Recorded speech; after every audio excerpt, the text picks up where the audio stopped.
ঝরে দুটি আখি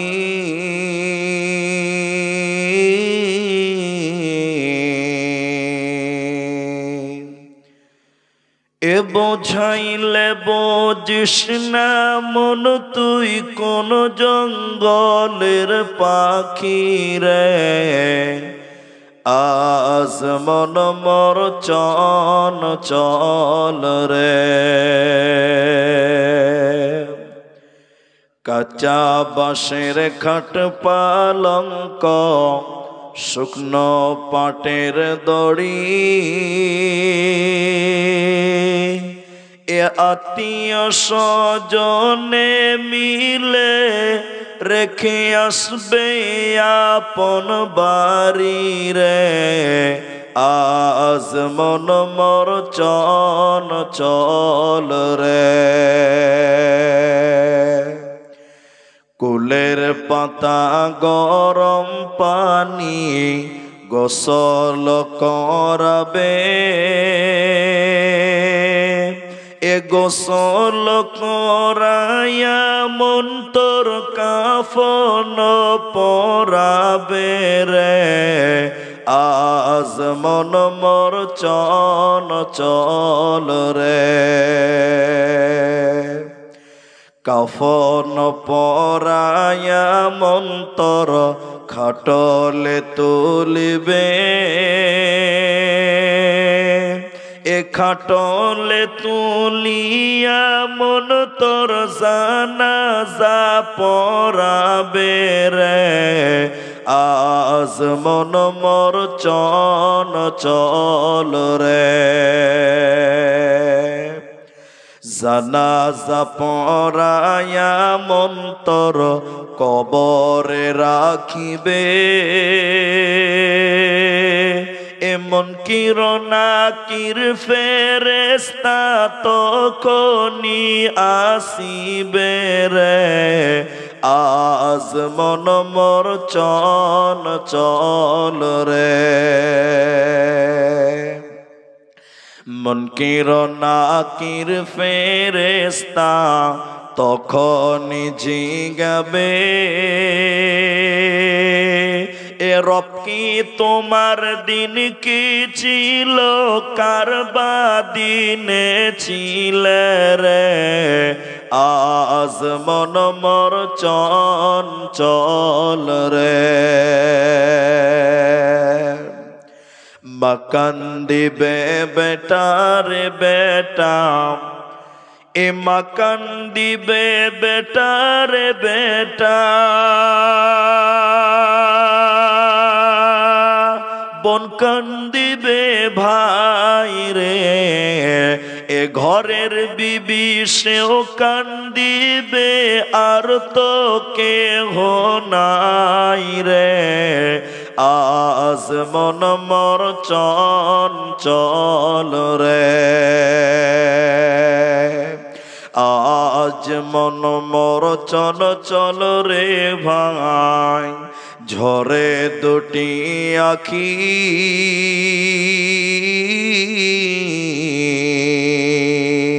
এ বোঝাইলে বুঝিস না মন তুই কোন জঙ্গলের পাখি রে। আজ মন মোর চঞ্চল রে।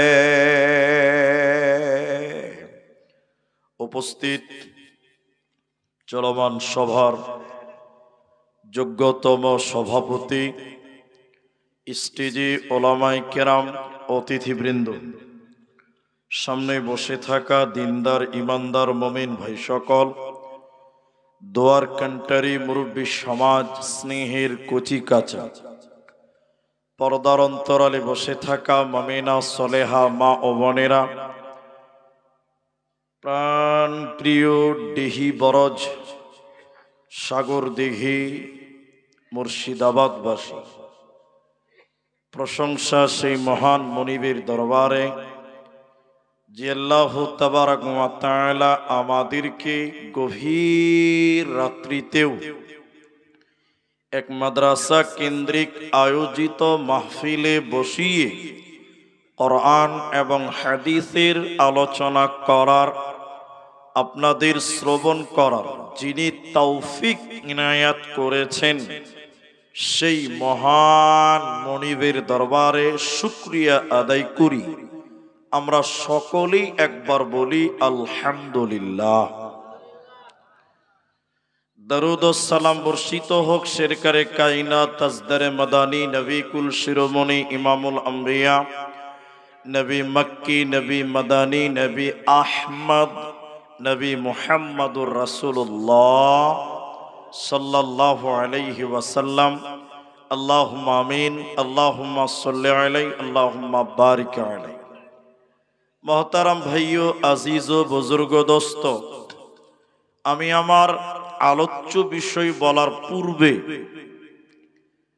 মাত্র 5 মিনিট কিছু কথা বলবো, যেগুলো আপনার এবং আমার কিছু কাজে লাগবে।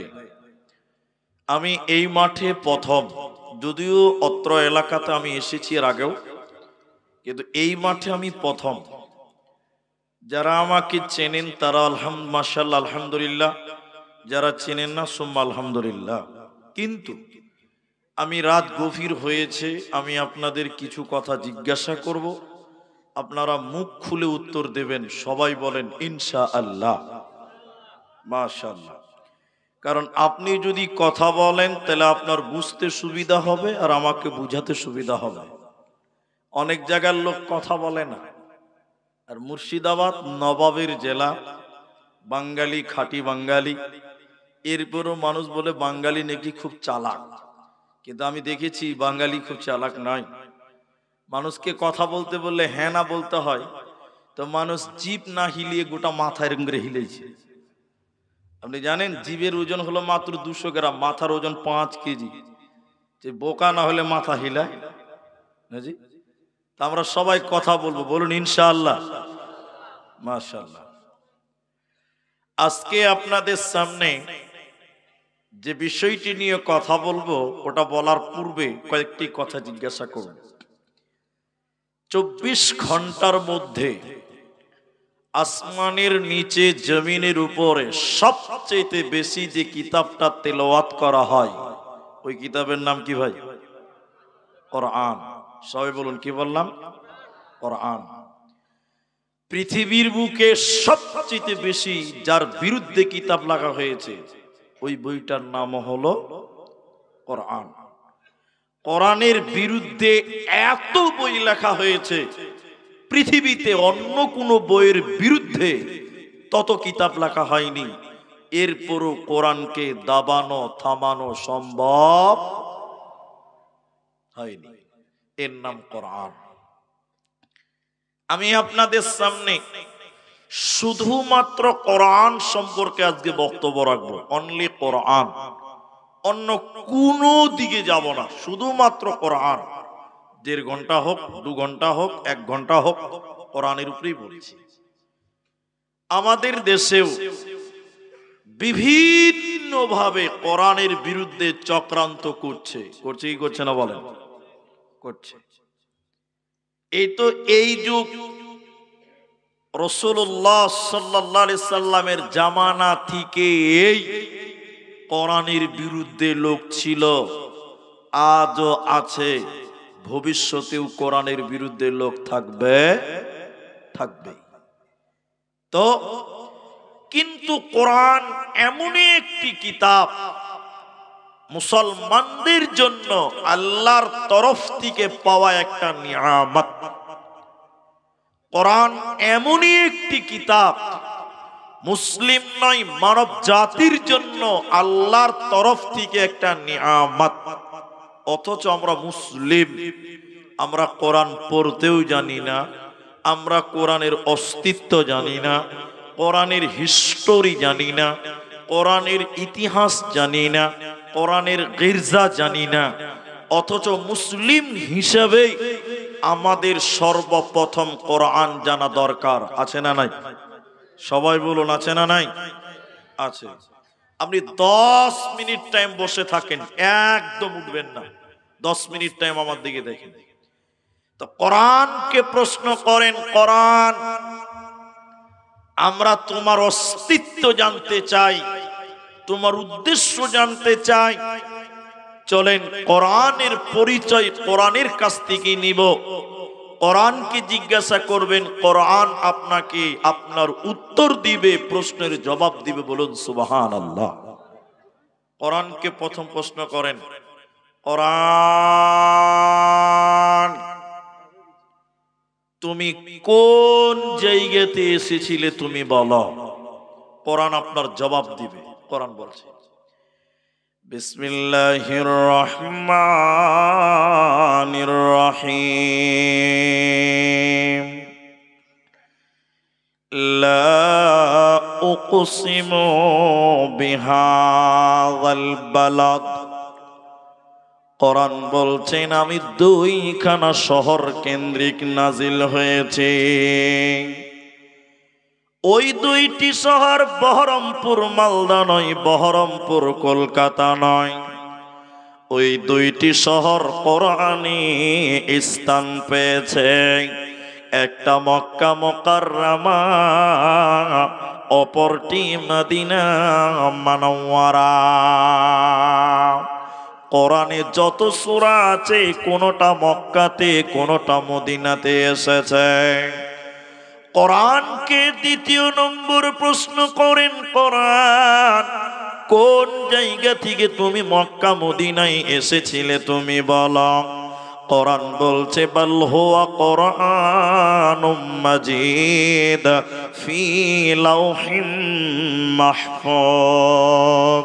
আমি লাউহে মাহফুজ থেকে দীর্ঘ 23 বছর সময় পৃথিবীতে আমার আগমন হয়েছে, মক্কা মদিনায় আমার আগমন হয়েছে। তৃতীয় নম্বর প্রশ্ন করেন, কোরআন তুমি বলো তুমি কোন সময় তুমি এসেছিলে তুমি বলো, কোন টাইমে তুমি এসেছো তুমি বলো। কোরআন বলছে শাহরু রমাদানাল্লাযী উনজিলা ফীহিল কোরআন। কোরআন বলছে আমি রমজান মাসে এসেছি বান্দা, রমজান মাসে আমি এসেছি বান্দা। কোরআনকে জিজ্ঞাসা করেন, কোরআন রমজান মাসে তুমি কখন এসেছো বলো। দিনের বেলায় না রাত্রি বেলায়, সকাল বেলায় না বিকাল বেলা। কোরআন বলছে ইন্না আনজালনাহু ফি লাইলাতিল কদর। আমি রমজানের শেষের 10 বেজরের রাত্রিতে আমার আগমন। কোরআনকে পঞ্চম নম্বর জিজ্ঞাসা করেন, কোরআন তুমি রমজান মাসে রাত্রি বেলায় এসেছো মক্কা মদিনায় সেটাও বুঝলাম, তুমি কেন এসেছ, কি উদ্দেশ্য তোমার তুমি বলো। তোমার টার্গেট কি, তোমার গারজা কি, তোমার উদ্দেশ্য কি বলো। তুমি কেন কেন কেন কেন তুমি এলে বলো। কোরআন বলছে হুদাল লিন্নাস, আমি মানুষের হিদায়াতের জন্য এসেছি বান্দা। কোরআন বলছে হুদাল লিন্নাস, আমি মানুষকে রাস্তা দেখাবার জন্য, মানুষকে সিরাতে মুস্তাকিম দেওয়ার জন্য, আমি মানুষকে জান্নাতের পথিকে বানাবার জন্য পৃথিবীতে আমার আগমন হয়েছে মুসলমান।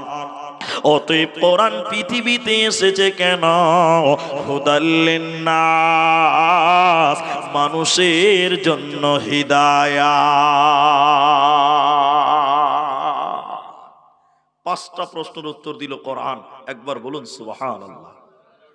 এবার আপনাদেরকে জিজ্ঞাসা করছি, সবাই মুখ খোলেন এদিকে।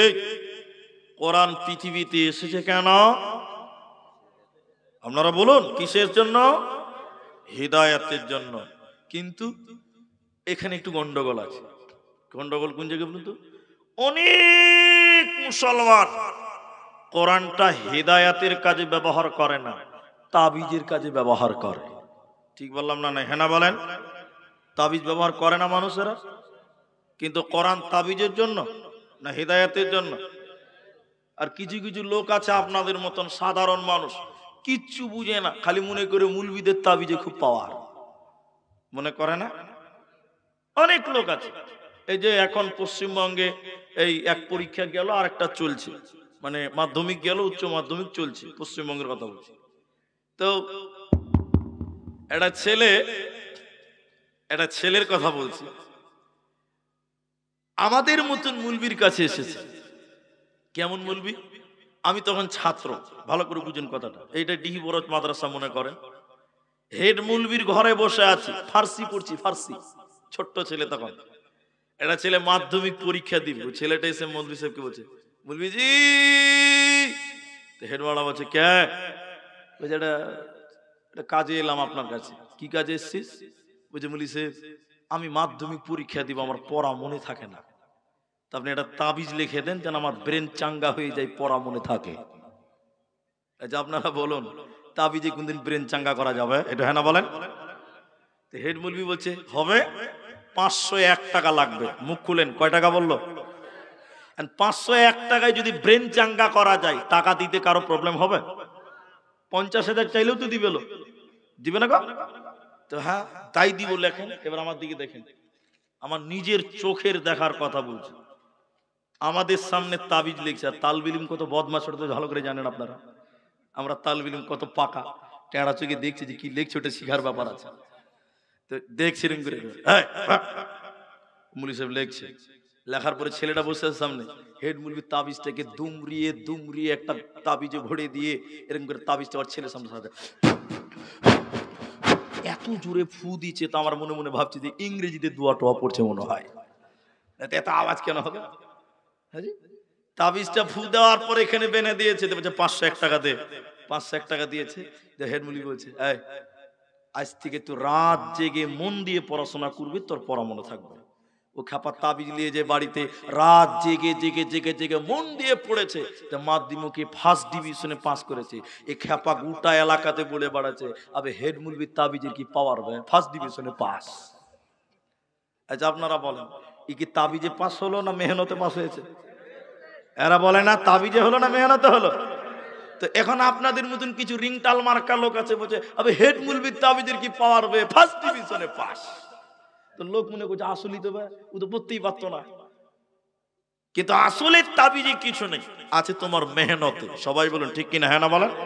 এখনো মাথা হিলেছে, গেরুম করে মাথা হিলেছে, এটা মুখ খুলে বলতে হবে।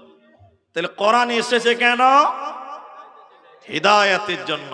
কোরআন পড়বেন তো হিদায়াত পাবেন। আল্লাহ তাবারাক ওয়া তাআলা সূরা আনফালের 2 নম্বর আয়াতের মাঝখানে বলেন, শুধু হিদায়াত নয়, ওয়া ইযা তুলিয়াত আলাইহিম আয়াতুহু যাদাতুহুম ঈমানা। যখন তোরা ঈমানের সঙ্গে কোরআন তেলাওয়াত করবে, যখন তোমরা কোরআন তেলাওয়াত করবে, তখন তোমাদের ঈমান বাড়বে, তোমাদের ঈমান বাড়বে। বিশ্ব নবী বলেছেন তিরমিজির বর্ণনায়, মানিত্তাবাল হুদা বিগাইরিল কোরআন আদাল্লাহুল্লাহ। কেউ যদি কোরআন বাদ দিয়ে অন্য কোথাও হিদায়াতের জন্য যায়, ও তো হিদায়াত পাবে না, পাবে না। আদাল্লাহুল্লাহ, আল্লাহ নিজে তাকে গোমরাহ করবে। এজন্য কোরআন তোমাকে হিদায়াত দিবে, আর কোরআন তোমার ঈমান বাড়াবে। তাই আল্লাহ তাবারাক ওয়া তাআলা বলেন, ওয়া ইযা তুলিয়াত আলাইহিম আয়াতুহু যাদাতুহুম ঈমানা। যখন তোরা কোরআন তেলাওয়াত করবি রে, তখন তোদের ঈমান বাড়বে, তোদের ঈমান বাড়বে, তোদের কোনো চিন্তা রবে না, রবে না, থাকবে না। এদিকে ওয়াসিম রেজভির নাম শুনেছেন আপনারা? ডক্টর ওয়াসিম রেজভির নাম শুনেছেন আপনারা? শুনেননি আপনারা? এখানে কেউ শুনেননি? একজন শুনেছে, 2টা 3টা, আচ্ছা বাস। তিনি ছিলেন মুসলিম, বর্তমান না হারকা না ধারকা, বুঝেন এটা? বুঝেননি? এখন না ওরা পুষছে না মুসলমান পুষছে, ও ছিল মুসলিম, কিন্তু সে ইসলাম থেকে বেরিয়ে গেছে। আমার দিকে দেখেন, কোরআনটা দেন তো ভাই, কোরআনটা দেন। যেদিন ও ইসলাম থেকে বেরিয়ে যায়, আমার দিকে তাকান, অন্যদিকে লয়, দেন আমাকে, দেন আমাকে দেন। এই কোরআনকে হাতে নিয়ে বলেছিল, আমার দিকে দেখবেন, ও এই কোরআন হাতে নিয়ে বলেছিল, এই কোরআন থেকে 26টা আয়াতকে কেটে বাদ দিতে হবে, বলুন নাউজুবিল্লাহ।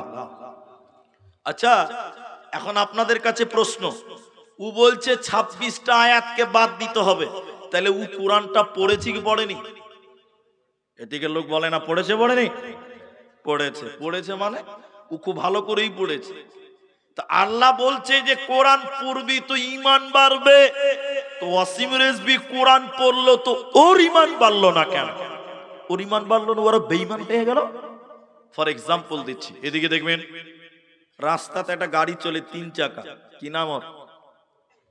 টোটো। টোটো আপনারা টোটো বলেন, কেউ টুকটুকি বলে, আবার কোথাও কোথাও চেন্নাই বলছে তাও, আর আমাদের দেশে বলে পিলপিলি, এটাও শিখে রাখে, পিলপিলি। হ্যাঁ, আমাদের দেশে পিলপিলি।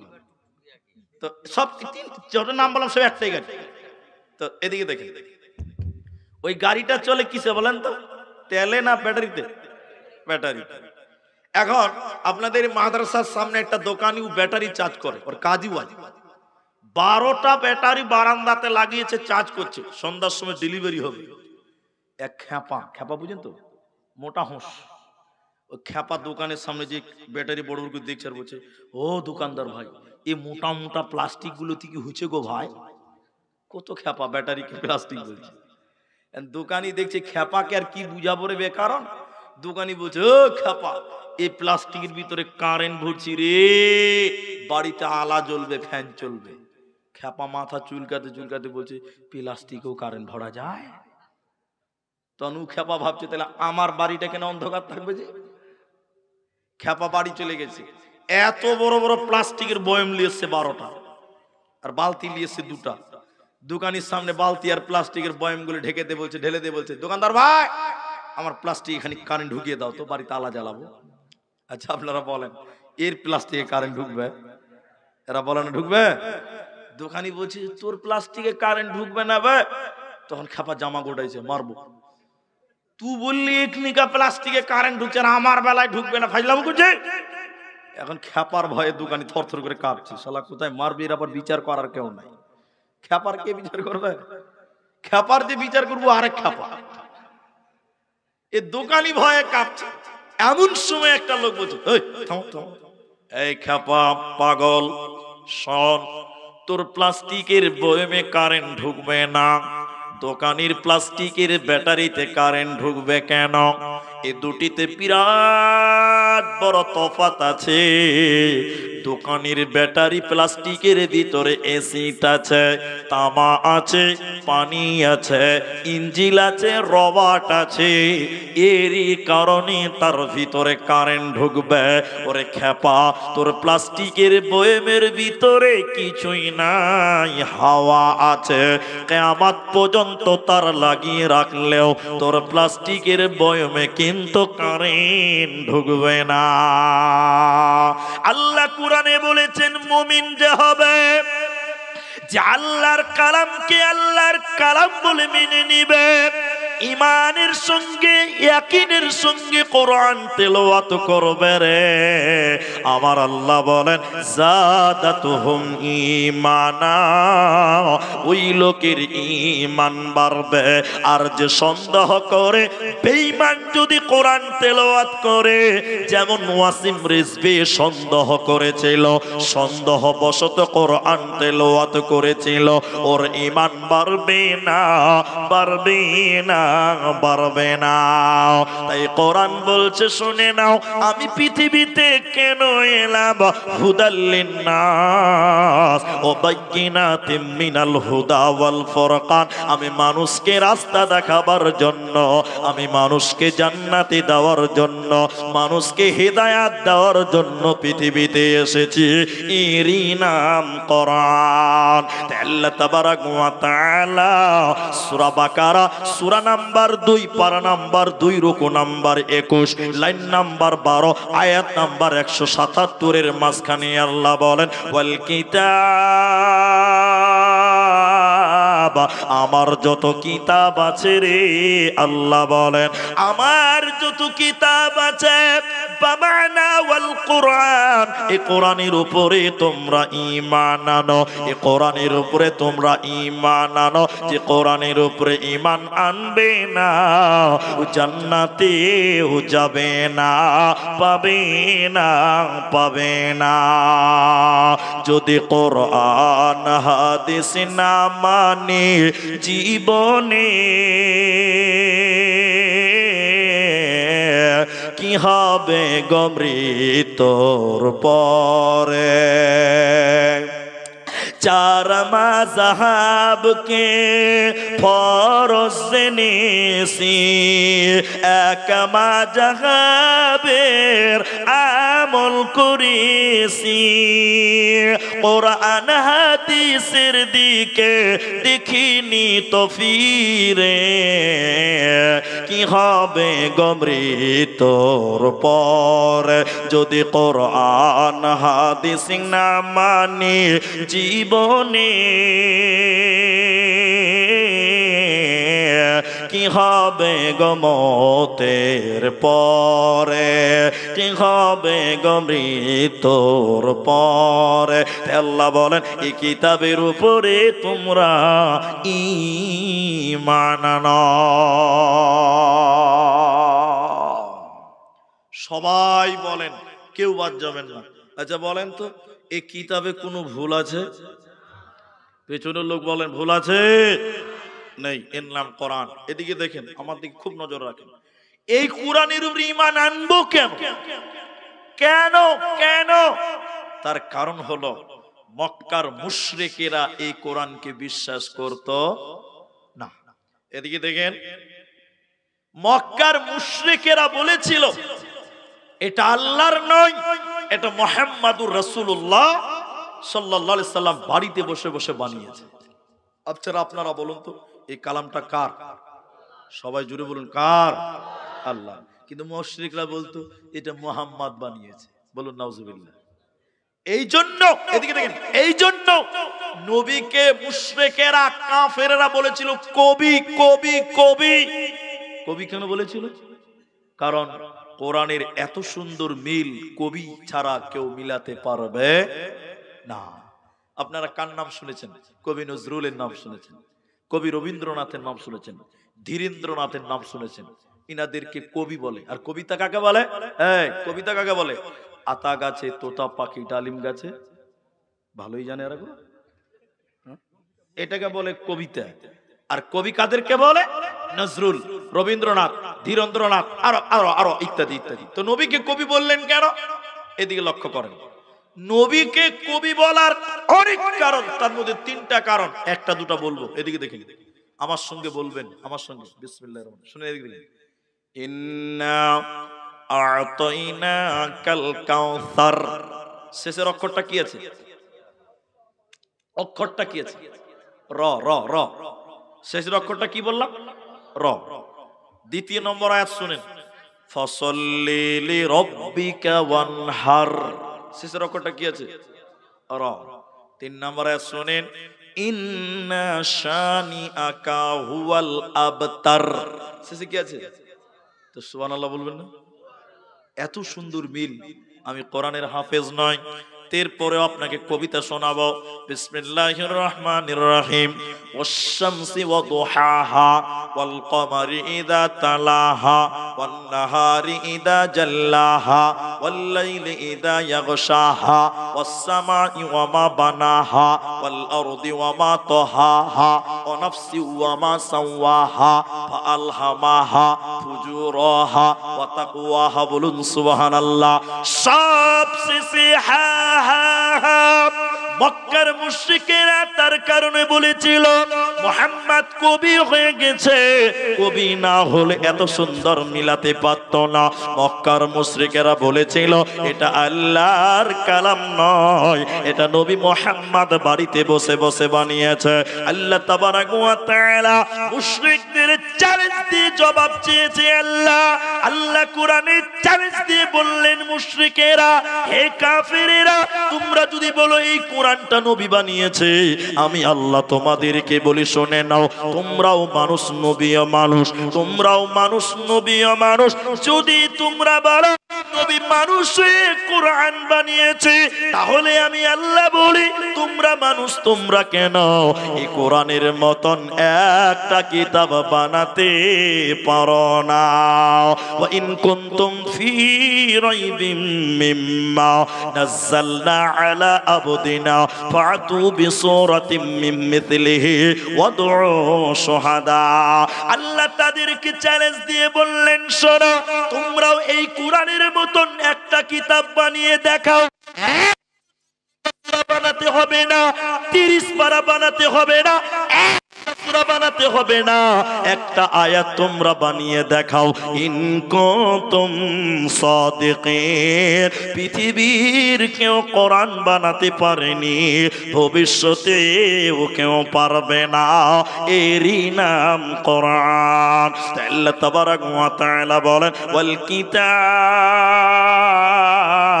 আমার যত কিতাব আছে রে, তার মধ্যে একটার নাম কোরআন। এই কোরআনের উপরে তোমাদের ঈমান রাখতে হবে। কোরআনকে বিশ্বাস করো, কোরআনকে অস্বীকার করা যাবে না। এখন দুটি কথা বলবো, খুব গুরুত্বপূর্ণ। এই এই ভালো করে, এই ছেলে, এই ও চল চল, ঠিক আছে যাও। ওই লেগে তো ভাবছি এরকম কেন হয়েছে জি, ওই খ্যাপার গল্পই তো চলছিল না জি ভাই। হ্যাঁ, যেখানে যেরকম রোড যেমন গাড়ি তেমন চলবে। এদিকে দেখেন, আপনারা সবাই জানেন যে আব্দুর রহমান আসামের লোক, আর এটা হয়তো সবাই জানেন যে আমাদের আসামে এনআরসি হয়ে গেছে। এটা শুনেছেন না? নাই শুনেননি মনে হয় দিকার লোক। হ্যাঁ, তো আমি এইখানে কোরআনের বক্তব্য, এনআরসি ঢুকলো কেন, এটা কারণ আছে। আমি কোনোদিন পলিটিক্স করি না, রাজনীতি করি না, দরকার নাই। মুলবিরা মুলবিদের মতন থাকুক, নাকি বলছেন ভাই? এদিকে দেখেন, বর্তমান পশ্চিমবঙ্গেও কিছু নেতা, আমি নাম বলবো না, আপনারা চিনতে পেরে যাবেন। নাম বলা খুব মুশকিল, নাম বলা যাবে না, আপনারা চিনতে পারলেই হলো। সে বলছে পশ্চিম বাংলায় এনআরসি করব আর মুসলমানগুলোকে বাংলাদেশ পার করব। কি বলছে না গো? এদিকে মনে হয় বলে না, না? ও এত বড় নেতা, গরুর দুধে সোনা তৈরি করতে পারে। চিনতে পেরেছেন তো আপনারা? এরা মনে হয় চিনতে পারেন। মাশাআল্লাহ মাশাআল্লাহ। হ্যাঁ, চুপচাপ থাকুন তো। আচ্ছা, আমি যেটা বলতেছি সেটা বুঝেন। যারা বলছে মুসলমানকে বাংলাদেশ পার করব, আমি বলতে চাই আসামেও তো এনআরসি করেছো, তোমরাই তো করেছো। আসামের মুসলমানকে বাংলাদেশে পার করতে পেরেছে? সবাই বলুন। আচ্ছা, আপনারা উত্তর দেন আমার সঙ্গে, তাহলে হবে। কত লোক বাদ গেছে আসামে, জানেন এটা আপনারা? জানেন না কিছু? কত লোক? 19 লক্ষ। কত লোক বাদ গেছে বললাম? এরা বলে না কত লক্ষ? 19 লক্ষ লোক দেশের নাগরিকত্ব পায়নি। আচ্ছা, আমার পরিসংখ্যক, আমার জানা মতে আমরা তো এনআরসিতে নাগরিকত্ব পেয়েছি আলহামদুলিল্লাহ। মোটামুটি 4 থেকে 5 লাখ মুসলমান। কত লাখ বললাম? আচ্ছা, 19 থেকে 5 মাইনাস করেন, কত থাকবে? 14 লাখ। তাহলে মুসলমান কত বাদ গেল? 5 বলুন কত? তাহলে থাকলো কত? 14। আচ্ছা, ইহুদি খ্রিস্টান অন্য জাতি আমি 2 লাখ বাদ দিলাম। 14 থেকে 2 মাইনাস করেন, কত হবে? 12। মুসলমান বাদ গেছে মাত্র 5 লাখ, আর ওরা গেছে 12 লক্ষ। বলুন নারায়ে তাকবীর। কি বলছেন? এই আমাদেরকে বলছে মুসলমান তারবো, আমরা মুসলমান মাত্র 5 লাখ। সবই তোরা মামুর বাড়ি, ঠিক কিনা জোরে বলে? আমাদের কাছে কাগজ আছে না নাই? এবার তাকবীর দেন, নারায়ে তাকবীর। এখানে কেন কথাগুলো বলছি এবার শুনেন। এদের ভাইরা ভাই, তারা কারা? ইংরেজেরা। কারা বললাম? ইংরেজেরা। ইংরেজদের প্রথম স্লোগান ছিল উলামা কো তারো, মুসলমানও কো তারো। আচ্ছা বলুন, আলেমদেরকে তাড়তে বলছে কেন জানেন? ভারত স্বাধীনতার ব্যাপারে সবচেয়ে বেশি মুসলিমদের মধ্যে যারা অবদান রেখেছিল তারা ছিল ওলামায়ে কেরাম। কারা ছিল? এই জন্য বলেছিল ওলামা কো তারো। ইংরেজেরা বলেছিল মুসলমানও কো তারো। এদিকে দেখেন, আচ্ছা, এদিকে দিকে। ইংরেজেরা মুসলমানকে দেশ থেকে তাড়াতে পেরেছে না তারাই দেশ থেকে পালিয়েছে? একবার জোরে বলবেন না নারায়ে তাকবীর। ইংরেজরা বলেছিল মুসলমানকে তাড়ো, মুসলমানকে তাড়তে পারে নাই, বরং ইংরেজেরাও যারা এখন এনআরসি করবে এদের খালুরা আগে পালিয়ে গেছে। ঠিক কিনা জোরে বলেন। আজকে যারা এনআরসি করবো বলছো, তোমার খালুদের কথা একবার মনে করে নিও। এখানে বলার কারণ ইংরেজরা অনেক চেষ্টা করে পারেনি, তাদের বুদ্ধিজীবীদেরকে নিয়ে বসা হলো এক জায়গাতে। আরে মুসলমানদের সঙ্গে পারি না কেন, মুসলমানদের সঙ্গে পারা যায় না কেন?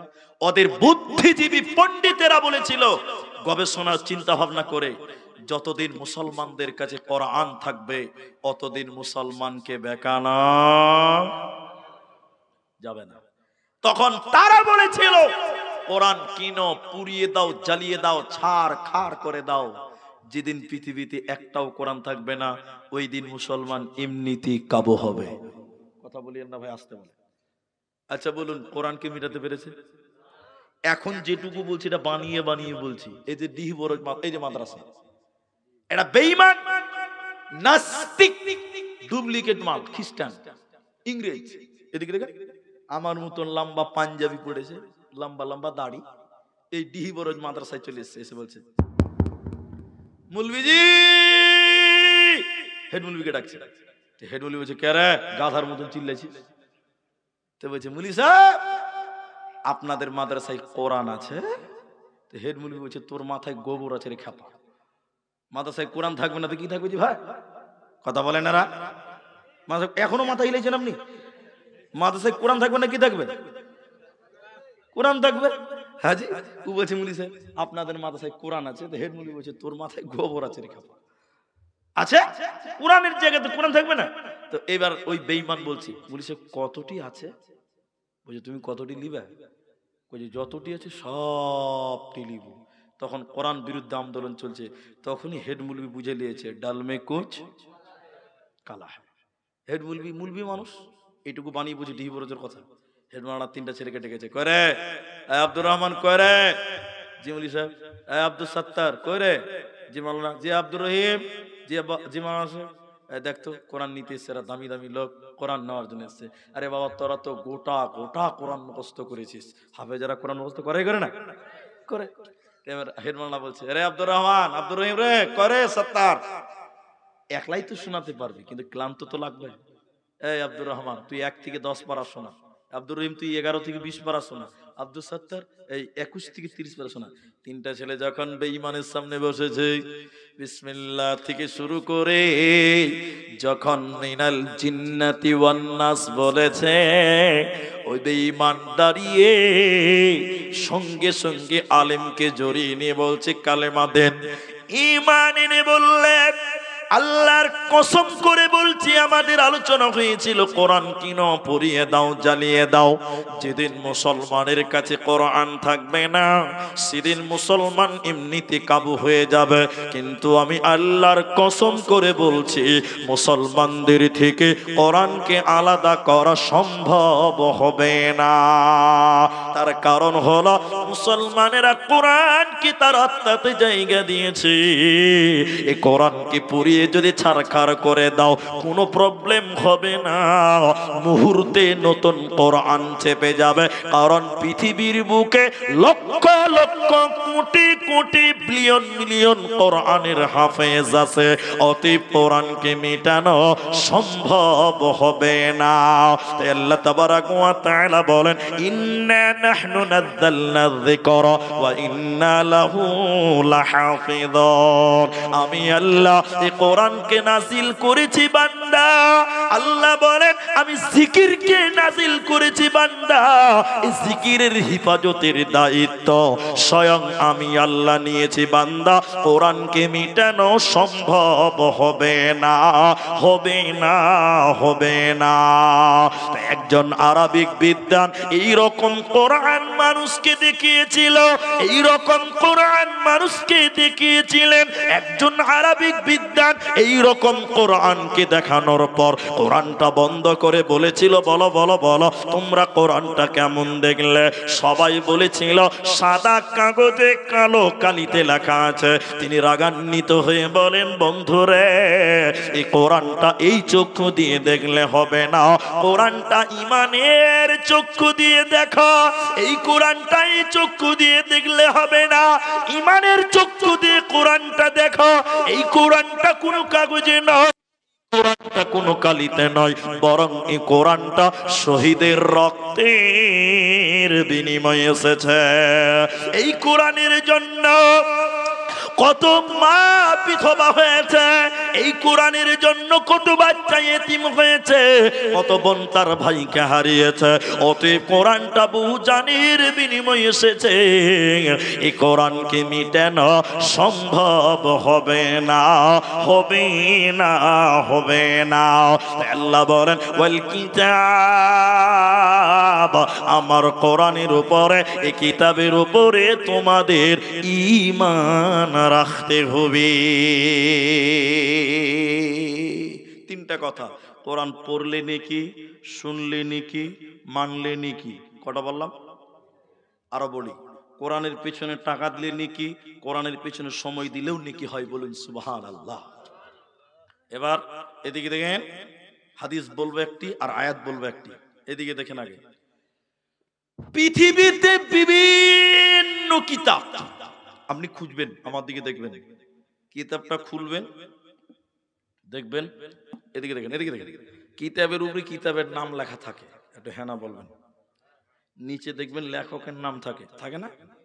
পাতা উল্টিয়ে দিবেন, আবার লেখা থাকবে কিতাবের নাম, লেখকের নাম, সহযোগিতা করেছে তার নাম।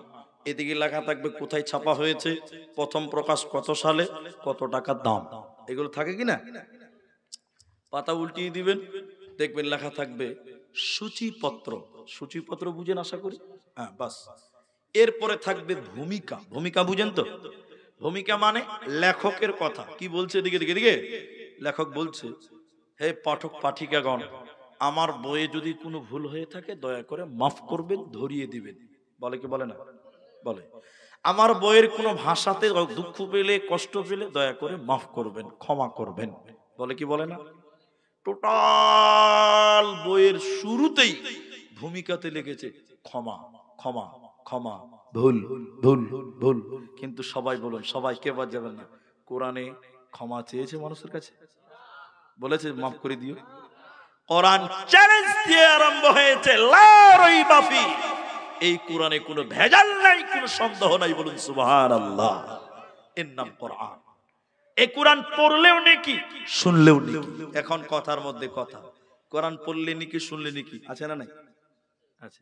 দেখবেন পৃথিবীর অন্য যে কোনো কিতাব পড়েন নেকি পাবেন না, পাবেন।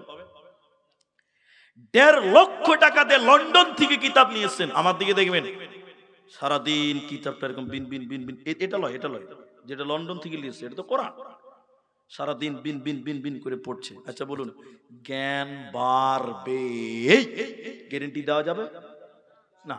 কেন? অনেক কিতাব পড়ে মানুষের গোমরাহ হচ্ছে, হচ্ছে না? হচ্ছে। তাহলে গ্যারান্টি দেওয়া যাবে না। নেকি পাবে, নেকি এক, নেকি দুই, নেকি পাবে না। কিন্তু কোরআন, এদিকে এদিকে, কোরআন পড়লে নেকি আছে না নাই? মুহাম্মাদুর রাসূলুল্লাহ বলেন, আলিফ লাম মিম, ৩টা হরফ যে ব্যক্তি তিলাওয়াত করবে, নবী বলেন ৩০টি নেকি তার আমলনামায় দেবে। আল্লাহ ৩০টি নেকি তার আমলনামায় দিবে।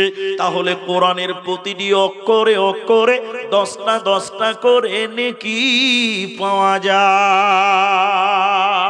বলুন সুবহানাল্লাহ। পৃথিবীতে অন্য কোন কিতাবে নেকি পাবেন না, কোনো কিতাবে না, কোরআনে নেকি পাওয়া যায়। এখন আরেকটা কথা, জরুরি কথা, এটা পার্শ্বে আছে লালগোলা আর এপারে হচ্ছে সাগর দিঘি। এদিকে দেখেন, আপনাদের পশ্চিমবঙ্গে একটা জেলা বর্ধমান, বর্ধমান। আমি একটা জালসায় গেছিলাম, মাদ্রাসার নামটা বলেই দিই, লুকাচুরি কিছু নাই, খড়দত্ত পাড়া, পূর্ব বর্ধমান জেলা। ওটা আপনাদের যে বিরাট জালসা, এই যে মাজমা করেছেন, ওই জালসা এরকমই বড়, আর লাইটিং যে আল্লাহ কত করেছিল, কালারিং লাইট। আমার দিকে দেখেন, গল্পটা একটা কারণে বলছি। জালসার গেটের সামনে বড় বড় করে লেখা আছে 786। 786 আজকাল মুসলমানরা গাড়িতেও লেখে, আপনার দিকে লেখে না মনে হয়? মুসলমানদের বাড়ির গেটে 786 আছে, কি বলছেন নাই? মসজিদের গেটেও 786 লেখা আছে। এরকম মসজিদ পৃথিবীতে আছে, আছে না নাই? আমি জালসাতে উঠে বলেছিলাম, এই আপনারা 786 লিখেছেন কেন, এর মানে বলেন। তো একটা লোক ওই ওই উনার মতন লাস্টে থেকে বলছে, বক্তা সাহেব আপনি এটাও জানেন না? মানে এক কথাতে গুষ্টি মেরে দেয়। বললেন এটাও জানেন না? তা আমি বলছি জানি না বলেই তো বললাম। বলেন, এই শুনেন, বলছি কি জানেন? 786 মানে হলো বিসমিল্লাহির রহমানির রহিম। কত সহজ, শুনেছেন কি শুনেননি বলেন আপনারা? মুসলমানেরা বলছে গো, মুসলমান তো বিসমিল্লাহির রহমানির রহিম কেমন করে হলো এটা বলা যাবে না। বললে কাল থেকে নিজেরা তাবিজ লিখতে শুরু করবেন, গোষ্ঠী মুড়িয়ে মৌলবীদের, দরকারই হবে না। ওটা বলবো না, ওটা গোপন থাকলো। 786। আচ্ছা আপনারা বলেন সবাই, 786 কোনোদিন বিসমিল্লাহ হবে? আচ্ছা সহজ বাংলায় বলি, আজকে এই দিহি বরজ গ্রামে গরু জবাই হয়েছে, ভাই হয়েছে না? গরু জবাই করার দোয়া কি কে বলবে? বিসমিল্লাহ আল্লাহ আকবার। এখন কোন কসাই যদি বলে বিসমিল্লাহ বলবো না, 786 আল্লাহু আকবার, বিহাই খেয়ালাও 786 বরকত আছে, তবে তোর গুষ্টি মারিবে।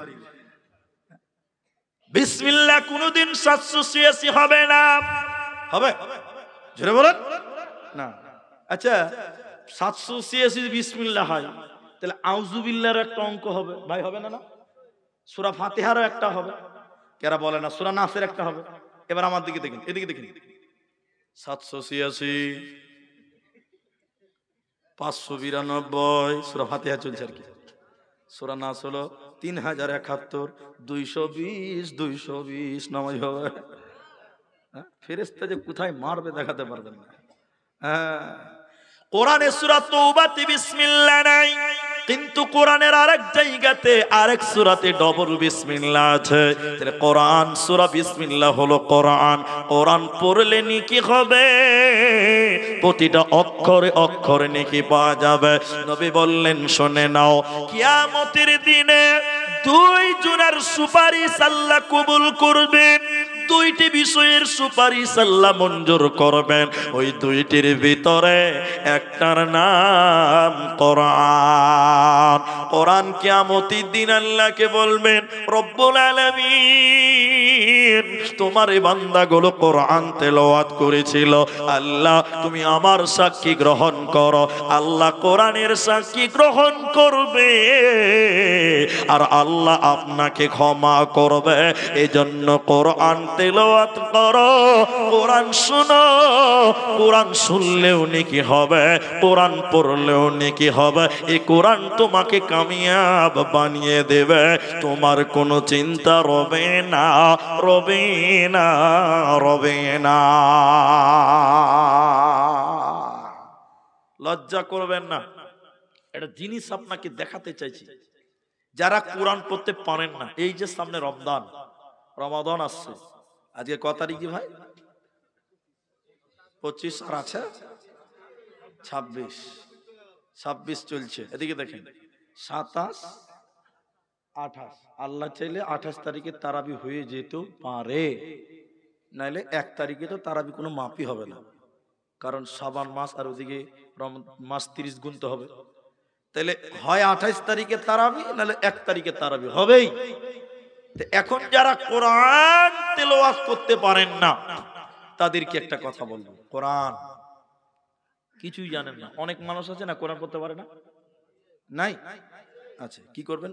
নবী বললেন, কেউ যদি সূরা ইখলাস বিসমিল্লাহির রহমানির রহিম, সকলে একবার মহব্বতে বলেন, কুল হুয়াল্লাহু আহাদ আল্লাহুস সামাদ লাম ইয়ালিদ ওয়া লাম ইউলাদ ওয়া লাম ইয়াকুল লাহু, বলুন, কুফুয়ান আহাদ। নবী বলেছেন, শোনো, কোরআন পড়তে পারো না, কেউ যদি 3 বার সূরা ইখলাস পাঠ করে পুরো কোরআন খতম করলে যে নেকি হয়, এই নেকি তার আমল নামাই আল্লাহ দিবে। বলুন সুবহানাল্লাহ।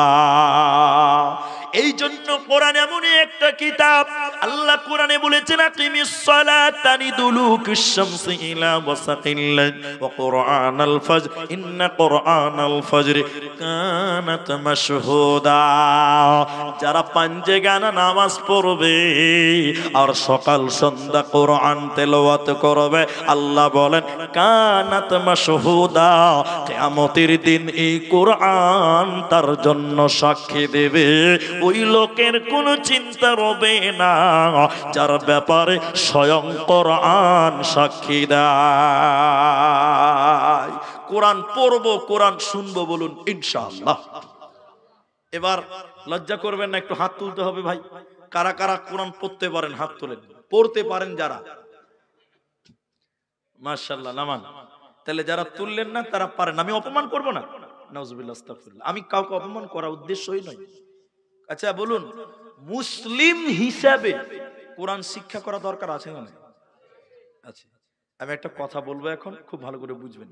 ফারাক্কা নদী দেখেছেন তো আপনারা? গঙ্গা সবাই দেখেনি, যারা দেখেছেন তারা দেখেছেন তো? বাস শুনুন তো, এটা দার্শনিক, দার্শনিক, দার্শনিক মানে বুঝেন পণ্ডিত লোক। ও নদীতে গবেষণা করতে গেছে, নদীতে কি হয় না হয়, কেমন আছে না আছে, কি আছে, গবেষণা করতে গেছে। কোন নদীতে? বুঝার জন্য বুঝি, ফারাক্কা নদীতে। এদিকে দেখেন ভাই, নৌকাতে চেপেছে তো দার্শনিকের মুখ তো আর বন্ধ থাকবে না, ও মক বাক বাক বাক বাক বাক বাক বাক করেই যাবে, করেই যাবে। তো দার্শনিক এক লাগেছে তো কি করে গল্প করবে? যে তখন বলছে যে দেখ, দার্শনিক তো যাক মাঝির সঙ্গেই গল্প লাগাই। মাঝি মূর্খ মানুষ, মাঝি কি বলছে, মাঝি, মাঝি বলছে বলেন ভাই। বলছে তুমি সায়েন্স বুঝো? সায়েন্স? আচ্ছা আপনারা এতটি লোক আছেন, আপনাদের এখানেও নদী আছে, ঘাট আছে। আচ্ছা মাঝি কোনদিন সায়েন্স বুঝতে পারবে? এরা না বলে না। তেন মাঝি গাল চুলকাতে চুলকাতে কি খাই না পড়ে যে ভাই। তখন দার্শনিক বলছে আহ আহ আহ আহ আহ আহ, যেমন আপনারা হাসলেন, দার্শনিক কইলজা ঠান্ডা করে আহ আহ আহ আহ, তোর জীবনটা 4 আনাই মিছে। আচ্ছা সবাই বলুন, মানুষের জীবন কয় আনা? 16 আনা। এরা বাপ হয়ে গেছে সব গো, তা বুঝতে পারে না। 16 আনা তো 4 আনা গেল, থাকলো কত? ফের দার্শনিক বলছে মাঝিকে, মাঝি ভূগোল বুঝো? ভূগোল এটা কি খাই না পড়ে জি ভাই? তখন মাঝি আহ আহ আহ আহ আহ আহ খুব হাসলো, হেসে বলছে মাঝি রে, তোর জীবনটা 4 আনা থেকে 8 আনাই মিছে। তাহলে 12 থেকে 8 গেলে কত থাকবে ভাই? আরো 4 থাকবে না 8 থাকবে? 8। 16 থেকে 4 গেলে কত থাকবে? 8। 8 থাকবে। 12 নয় 4, মানে 4 4 দুবার গেল, কত থাকলো? 8। একটু পরে মাঝি আবার বলছে, মাঝি ইতিহাস বুঝো? এবার মাঝি বলছে এবার বুঝে লেছি। বলছে কি বুঝলি? কইছে আমি যখন বিয়ে করেছি নদীর ধারে শ্বশুর বাড়ি, আমার শাশুড়ি মা আমাকে রাজহাঁস খিলিয়েছিল, ওটাই কি ইতিহাস? মাঝি তখন বলছে, দর্শনিক বলছে আহ আহ আহ আহ আহ, তোর জীবনটা 12 আনাই মিছে। তাহলে কত থাকলো ভাই? এই করতে করতে নৌকা ফারাক্কা নদীর মাঝখানে চলে গেছে। হঠাৎ নৌকা দুলছে, কেন জানে? ঝড় উঠেছে, কালো মেঘ আর ঝড়। নৌকা মনে হচ্ছে ইংরেজিতে ডান্স করছেন, মানে ডুববে ডুব অবস্থা। আর বাতাস, ঝড়, নদীর পানি থাই থাই থাই, নৌকা ডুববে ডুব অবস্থা। মাঝি কোন রকম নৌকা চালিয়েছে।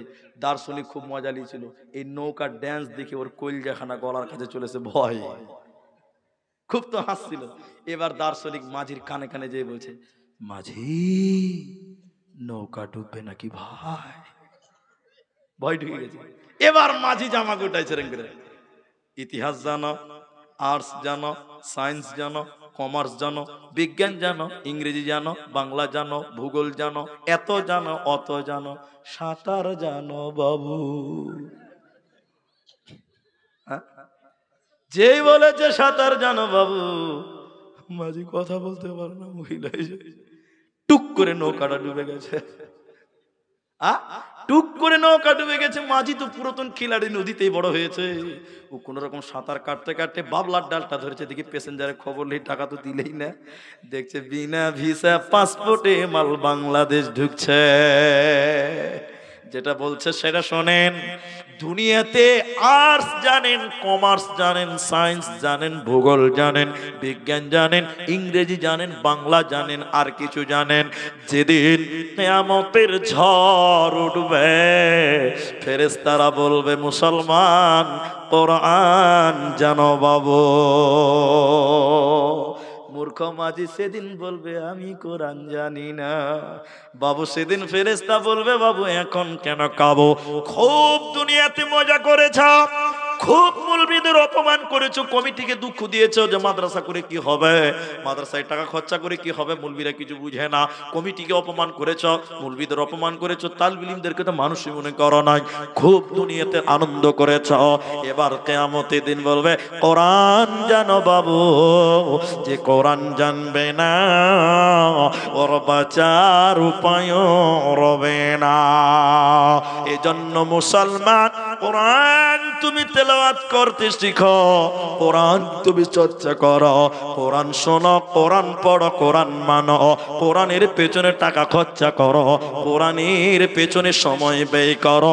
টোটাল কোরআন তোমার পক্ষে কিয়ামতের দিন দাঁড় হবে, তোমার কোনো চিন্তা রবে না।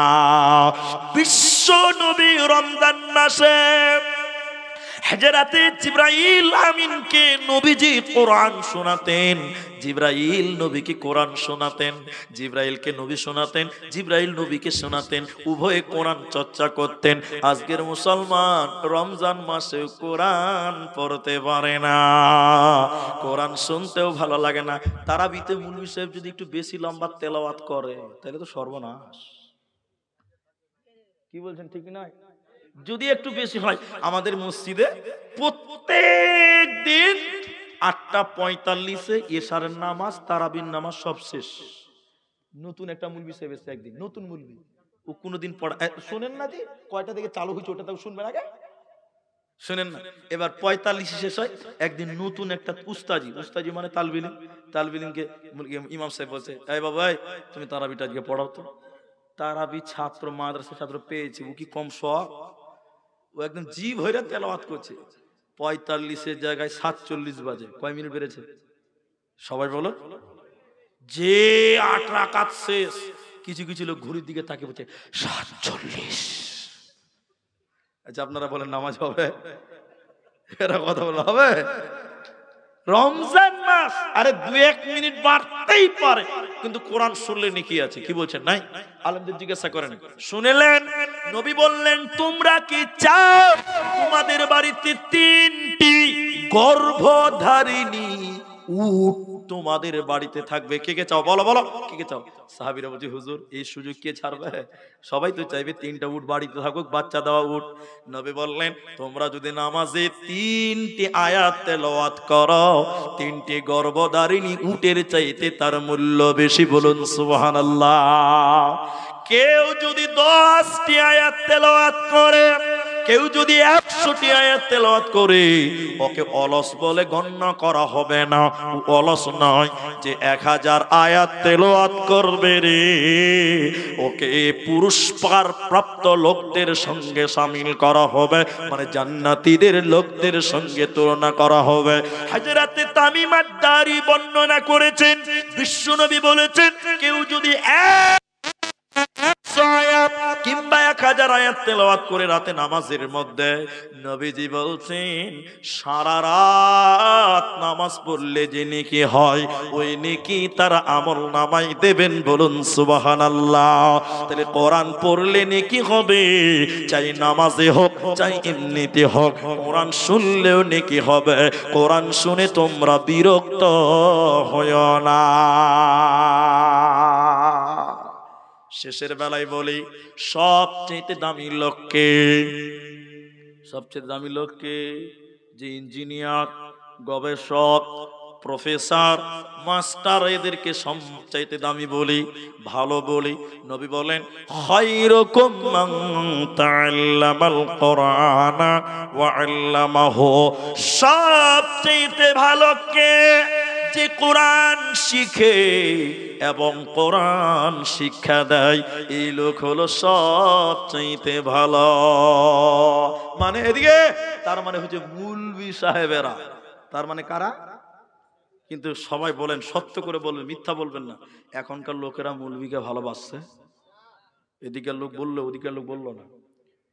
মুলবির গিয়ে ভালোবাসছে জি, সত্য করে বলছেন আপনারা। এবার আমাকে বলি, মুলবি যদি রাস্তা দিয়ে হেঁটে যায়, এইদিকে দেখো, মুলবি যদি রাস্তা দিয়ে একটু জোরে হেঁটে যায়, তখন কিছু লোক ঘোঁচা মেরে বলবে মুলি সাহেব দাওয়াত টাওয়াত আছে নাকি, খুব জোরে যে হাঁটছেন, সমস্যা। কি বলছেন, সমস্যা না? আবার মুলবি যদি একটু আস্তে হাঁটে, বলে পরের বাড়ি বেশি খেলেছেন মনে হয় মুলি সাহেব। তাহলে কি করবে এখন বলেন, মুলবি কি করবে বলেন? ও জোরেও হাঁটতে পারে না, আস্তেও হাঁটতে পারে না, মুলবি হয়েছে বড় সমস্যা। আর আল্লাহর নবী বললেন সবচেয়ে ভালো সে যে কোরআন শিখে এবং শিক্ষা দেয়। অথচ আজকের মুসলমান এদেরকে সম্মান দিতে জানে। আপনাদের সাগর দিঘিতে যত মসজিদ আছে, সত্য করে বলেন ইমামদের বেতন কত বলেন? সব রকম আছে, মাশাআল্লাহ, বুঝতে পারলাম। 10,000ও শুনতে পেলাম, কানে এলো। 7,000ও শুনলাম, 5,000ও শুনলাম। 4,000 আছে? 4,000 হিসাব করেন, 30 দিয়ে কয় টাকা করে আসছে দেখেন তো, দিনে কয় টাকা আসছে হিসাব করেন। 133 টাকা না? 133 টাকাতে এখন লেবার পাওয়া যায় ভাই? বলেন আপনাদের দিকে লেবার আছে 133 টাকাতে? মসজিদের মুলবিকে 133 টাকা দিন দিচ্ছে, 24 ঘন্টা থাকবে, আজান দিবে, নামাজ পড়বে, তোর বাপের বিহা পড়াবে, তোর বেটির বিহা পড়াবে, তোর 17 গোষ্ঠীর জানাজা পড়াবে। ঠিক কিনা জোরে বলেন? 133 টাকা গো, 133 টাকা। আল্লাহ, সম্মান কোথায় আছে? অথচ নবী বললেন সবচেয়ে দামি তারা যারা কোরআন শিখে এবং শিক্ষা দেয়। আজকে মানুষ বলছে মাদ্রাসায় পড়ে কি হবে, বলবেই তো। আপনি মসজিদের ইমামের বেতন 30,000 টাকা করেন, গায়ের সব ছেলে মাদ্রাসায় ভর্তি হয়ে যাবে। ঠিক কিনা জোরে বলেন? মসজিদের ইমামের বেতন 30,000 করেন, দেখবেন কোন ছেলে বাদ নাই, সবাই মাদ্রাসায় ভর্তি হবে, যে গেলেই 30,000 টাকা বেতন। এখন দেখছি যে শালা 4,000 টাকা বেতন, কি হবে, কি হবে? আমরা সম্মান করব যথাযোগ্য, বলুন একবার বলুন ইনশাআল্লাহ।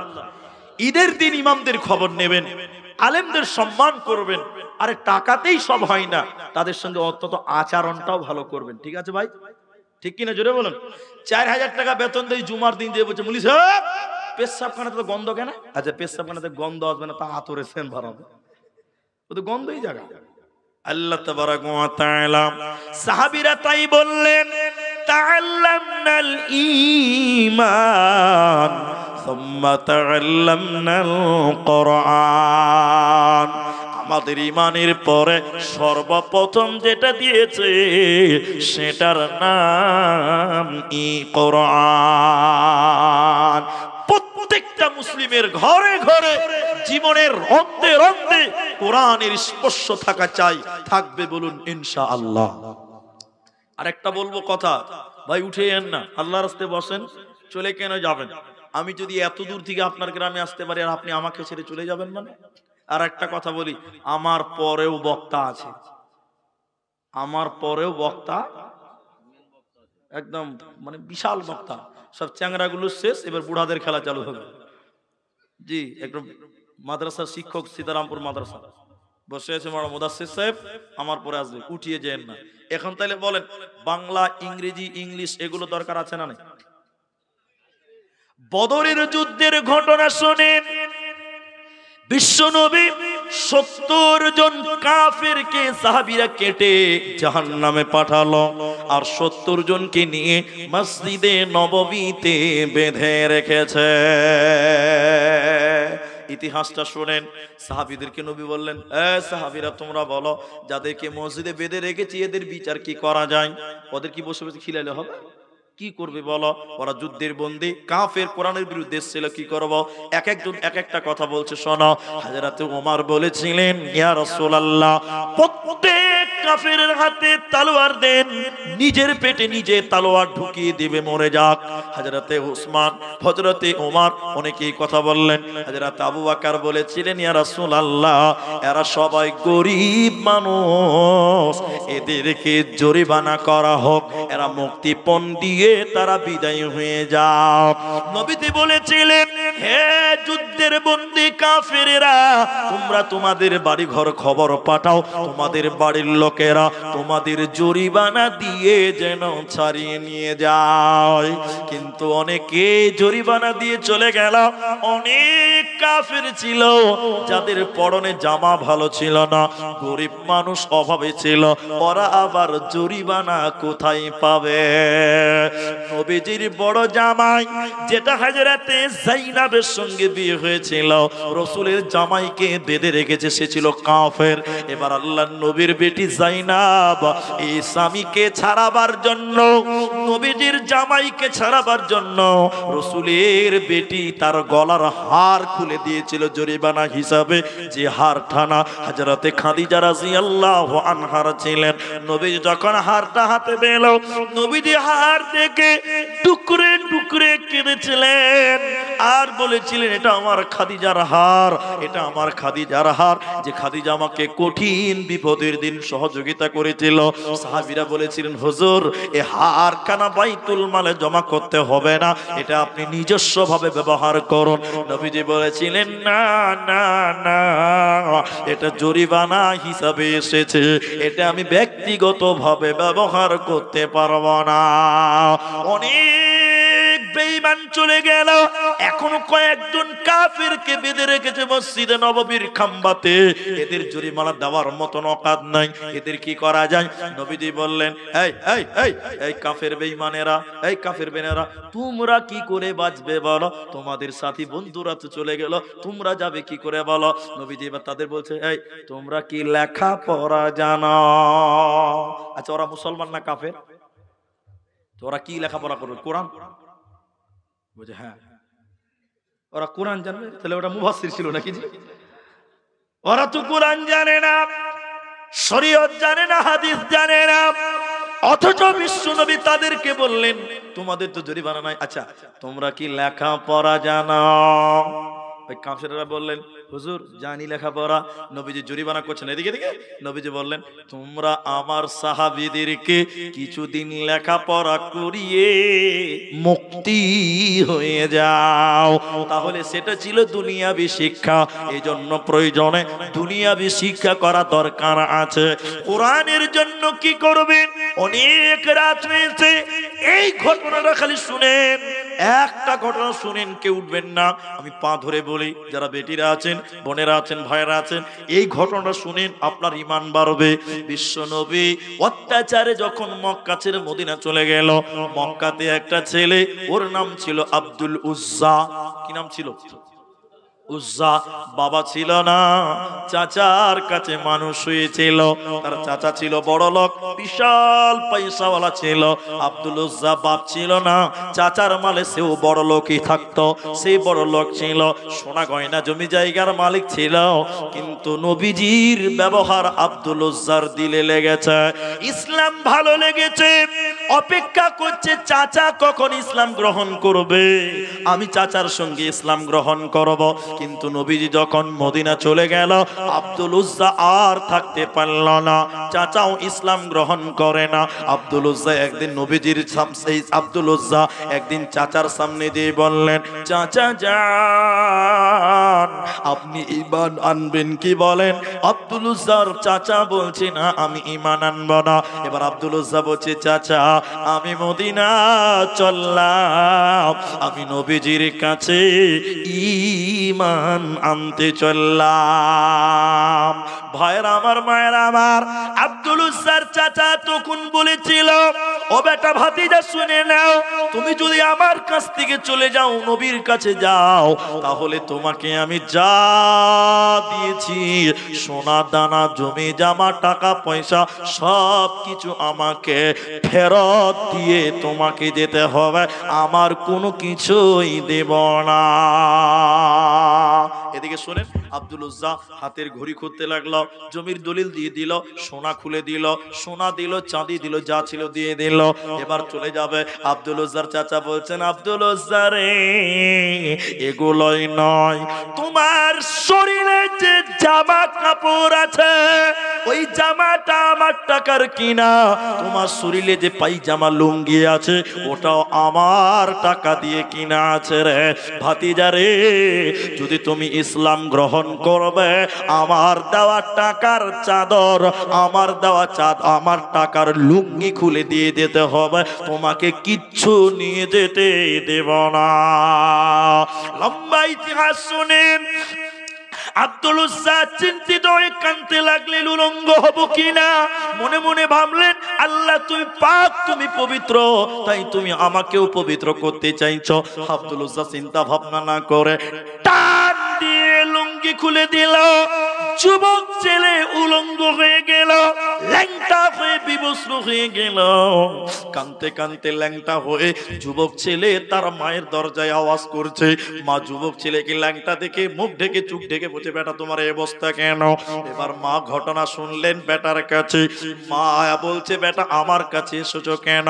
আম্মু জান, এক টুকরা কাপড় দেন, আমি পাছাখানটা ঢেকে নবীজির কাছে মদিনা যাব। আব্দুল উজ্জার মা একটা লুঙ্গি নয় বড় একটা কম্বলকে চিরে দুই টুকরা করলো। এবার দুই টুকরা ওই কম্বলকে আব্দুল উজ্জাকে দিল। আব্দুল উজ্জা এক টুকরাকে গামছার মতন পরে নিল, আর একটা তাওয়ালের মতন শরীরে চাপিয়ে রাতের অন্ধকারে কাঁদতে কাঁদতে মদিনা গেল। বিশ্ব নবী মদিনাতে মসজিদের ভিতরে মাদ্রাসা করেছিলেন। ডিহিবরজে যেমন মাদ্রাসা আছে, শীতেশনগরে যেমন মাদ্রাসা আছে, আল্লাহর নবী মদিনাতে মাদ্রাসা খুলেছিলেন। ছাত্র সাহাবীরা আসহাবে সুফফা, ওই মসজিদের দরজায় আব্দুল উজ্জা রাতের বেলায় কাঁদছে। নবীজি বেরিয়ে, এই তুমি কে? বলে আমি আব্দুল উজ্জা। তোমার এই অবস্থা কেন? তুমি না বড় লোক ছিলে? আব্দুল উজ্জা কাঁদতে কাঁদতে কাঁদতে কাঁদতে সমস্ত বিবরণ বলল। ইমানের জন্য আপনার কাছে আসার জন্য এই অবস্থা হয়ে গেছে, সব কিছু কেড়ে নিয়েছে। আল্লাহর নবী আব্দুল উজ্জাকে বুকে জড়িয়ে নিয়ে বলেছিল, আব্দুল উজ্জা রে, আজ থেকে তোমার নাম আব্দুল উজ্জা নয়, আজ থেকে তোমার নাম আব্দুল্লাহ। সবাই বলুন কি নাম? আব্দুল্লাহ। এবার গরিব, এই গরিব হয়ে গেছে, মসজিদে বসে থাকে, কেউ খেতে দিলে খায়, কিন্তু না দিলে না খায়। অথচ সে ছিল একটা বিরাট বড় লোক ছিল। হঠাৎ করে মুতার প্রান্তে লড়াই, জঙ্গে মুতার এলান হয়ে গেল, আর যুদ্ধের ডঙ্কা বেজে গেছে। নবীজি বললেন, যার কাছে যে মাল আছে এনে মসজিদে নববীতে জমা করে দাও। কোরআনকে বাঁচাতে হবে, ইসলামকে বাঁচাতে হবে। আব্দুল উজ্জার ঘটনা শেষ করছি, একটু আমার দিকে দেখেন। এবার সবাই দান করছে, এদিকে এদিকে। কত টাকা দান করলেন? হযরত উমর বললেন, আবু বকর যা দান করবে আমি তাকে দানে আজকে আমি উমর আবু বকরকে হারিয়ে দিব। বলুন সুবহানাল্লাহ। পাল্লাপাল্লি। হযরত আবু বকর অনেক দান করলেন। কি দান করলেন? ছোট্ট করে বলি। আবু বকরকে নবী বললেন, আবু বকর তুমি কি দান করলে তুমি বলো। উত্তর শুনেন, এই উত্তরটা শুনেন। আবু বকর বললেন, ইয়া রাসূলুল্লাহ, আল্লাহকে এবং আপনাকে বাড়িতে রেখে আমার বাড়িতে যা কিছু ছিল আমি সব কিছু আপনাকে দিলাম। বলুন সুবহানাল্লাহ। হযরত ওসমান বলেছিলেন, যত লোক যুদ্ধে যাবে অর্ধেক লোকের খরচ আমি একাই বহন করব। আরেকবার বলুন সুবহানাল্লাহ। ওই যে আব্দুল্লাহ বসে আছে, কে? আব্দুল উজ্জা। ও তো কিছু দিতে পারছে না, সবাই দান করছে, ইখালে একবার উঠছে একবার বসছে, একবার উঠছে একবার বসছে, পাইচারা করছে, মনে শান্তি নাই। সবাই দান করছে, দান করে অভ্যাস, কিন্তু গরিব হয়ে গেছে, কিছু দিতে পারে না। অনেকক্ষণ মসজিদে দেখলেন দানের দৃশ্য, থাকতে না পেরে আব্দুল উজ্জা উর্ফে আব্দুল্লাহ নবীজির পাঞ্জরে এসে দাঁড়িয়েছে, এদিকে এদিকে দাঁড়িয়েছে। আল্লাহর নবী মাথা হিলিয়ে বলছেন, এই এই আব্দুল্লাহ, তুমি এখানে এসেছো কেন? তুমি এখানে এসেছো কেন? এর মানে জানেন? এই তুমি কেন এসেছো খানো খা? এখানে তো টাকা দেওয়া হচ্ছে, তোমার তো কোনো টাকা নাই, তুমি এলে কেন? আব্দুল্লাহ বলছেন, আল্লাহর নবী গো, সাহাবীরা অনেকে দান করলো, আমি দেখলাম আমি কিছু করতে পারলাম না, মন যেন মানে না, মন যেন থামছে না, তাই আমি এলাম। কি দিবে আব্দুল উজ্জা তুমি বলো? এবার আব্দুল উজ্জা কাঁদতে কাঁদতে বললেন, ইয়া রাসূলুল্লাহ, ইসলামের জন্য, কোরআনের জন্য সমস্ত সাহাবীরা দিলাম, আমি কে দেব? কিছুই নাই। যদি পাছার গামছাটা খুলে দেই তো পাছা উদাম হয়ে ল্যাংটা, যদি শরীরের তাওয়ালটা দিয়ে দিই শরীরটা ফাঁকা হয়ে যাবে, নামাজ পড়বো কি করে? আল্লাহর নবী গো, অনেক চিন্তা ভাবনা করে দেখলাম এখনো আমার কাছে একটা জিনিস আছে, ইসলামের জন্য, কোরআনের জন্য আমি ওই জিনিসটা দান করতে চাই। নবী বললেন, কি দিবে? কি দিবে আব্দুল উজ্জা বলো? আব্দুল্লাহ বললেন, আল্লাহর নবী গো, এখনো তো বেঁচে আছি, এখনো তো জান আছে, আমি আমার জান খানা কোরআনের জন্য, ইসলামের জন্য আমি আমার জীবন খানা বিলিয়ে দিতে চাই। নবী গো, আপনি যুদ্ধের জন্য আমার নাম 1 নাম্বার লিখেলেন, জিহাদের ময়দানে আমি আমার জীবন দিয়ে কি রাখবো, আপনি আমার নামটা লিখেলেন। আল্লাহর নবী আব্দুল্লাহর নাম লিখলেন। সাহাবীরা যুদ্ধে যাচ্ছে, সবাই যুদ্ধে যাচ্ছে, নবীজি দোয়া করতে লাগলেন, বিশ্ব নবী এই যুদ্ধের নেতৃত্ব দেবেন, নবীজির সঙ্গে রয়েছেন, সবার জন্য দোয়া করছেন। আব্দুল্লাহর হাত কপা, এই ঘাড়ে হাত দিয়ে নবী দোয়া করলেন, আল্লাহ আব্দুল্লাহর জন্য দোয়া করি, বেঈমানেরা যেন আব্দুল্লাহর শরীরের রক্ত বার করতে না পারে, বেঈমানদের জন্য আমি হারাম করে দিলাম। আব্দুল উজ্জা কাঁদতে কাঁদতে দাঁড়িয়ে বললেন, নবী আমার, উল্টো দোয়া কেন করছেন? উল্টো দোয়া কেন করছেন? উল্টো দোয়া কেন করছেন? ইসলামের জন্য আমি জীবন দিতে চাই, আপনি উল্টো দোয়া করলেন। নবীজি বললেন, আব্দুল্লাহ রে, ইসলামের জন্য তুমি যা ত্যাগ স্বীকার করেছ, জিহাদের ময়দানে নয় বরং বিছানায় শুয়ে শুয়ে, তোমার যদি নিম্ন জ্বর হয়েও তুমি মারা যাও, আল্লাহ তোমাকে শহীদের মর্যাদা দিবে। বলুন সুবহানাল্লাহ। বেঈমানেরা মারতে পারে না, অথচ কোরআনের জন্য জীবন দেওয়ার জন্য 1 নম্বরে নাম লিখিয়েছিলেন। একবার বলুন নারায়ে তাকবীর। মারতে পারেনি বেঈমানেরা।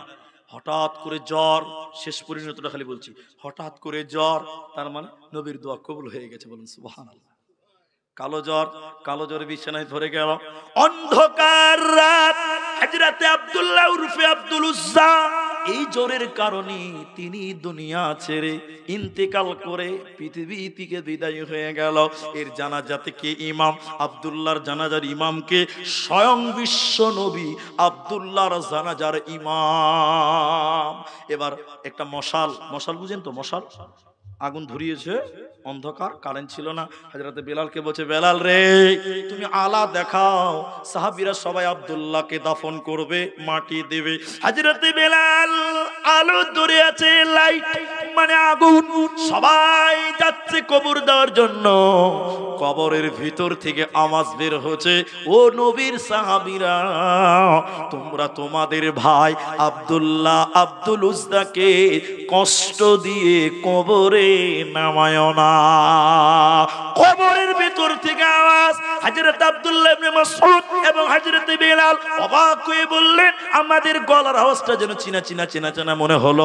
তাড়াতাড়ি কবরের সামনে গিয়ে দাঁড়ালাম। কবরের সামনে দাঁড়িয়ে দেখলাম, এই কবরে নেমেছে কে? এই কবরে লাশ ধরবে কে? এই কবরে লাশ ধরার জন্য নেমেছে কে? আখিরি পয়গম্বর নবী মুহাম্মদুর রাসূলুল্লাহ সাল্লাল্লাহু আলাইহি ওয়াসাল্লাম। তিনি বলতেন, তোমরা তোমাদের ভাই আব্দুল্লাহকে কষ্ট দিয়ে কবরে নামায় না। ইসলামের জন্য সব করে ল্যাংটা হয়েছে, ইসলামের জন্য, কোরআনের জন্য জীবন দেওয়ার জন্য 1 নম্বরে নাম লিখিয়েছে, তাকে তোমরা কষ্ট দিও না।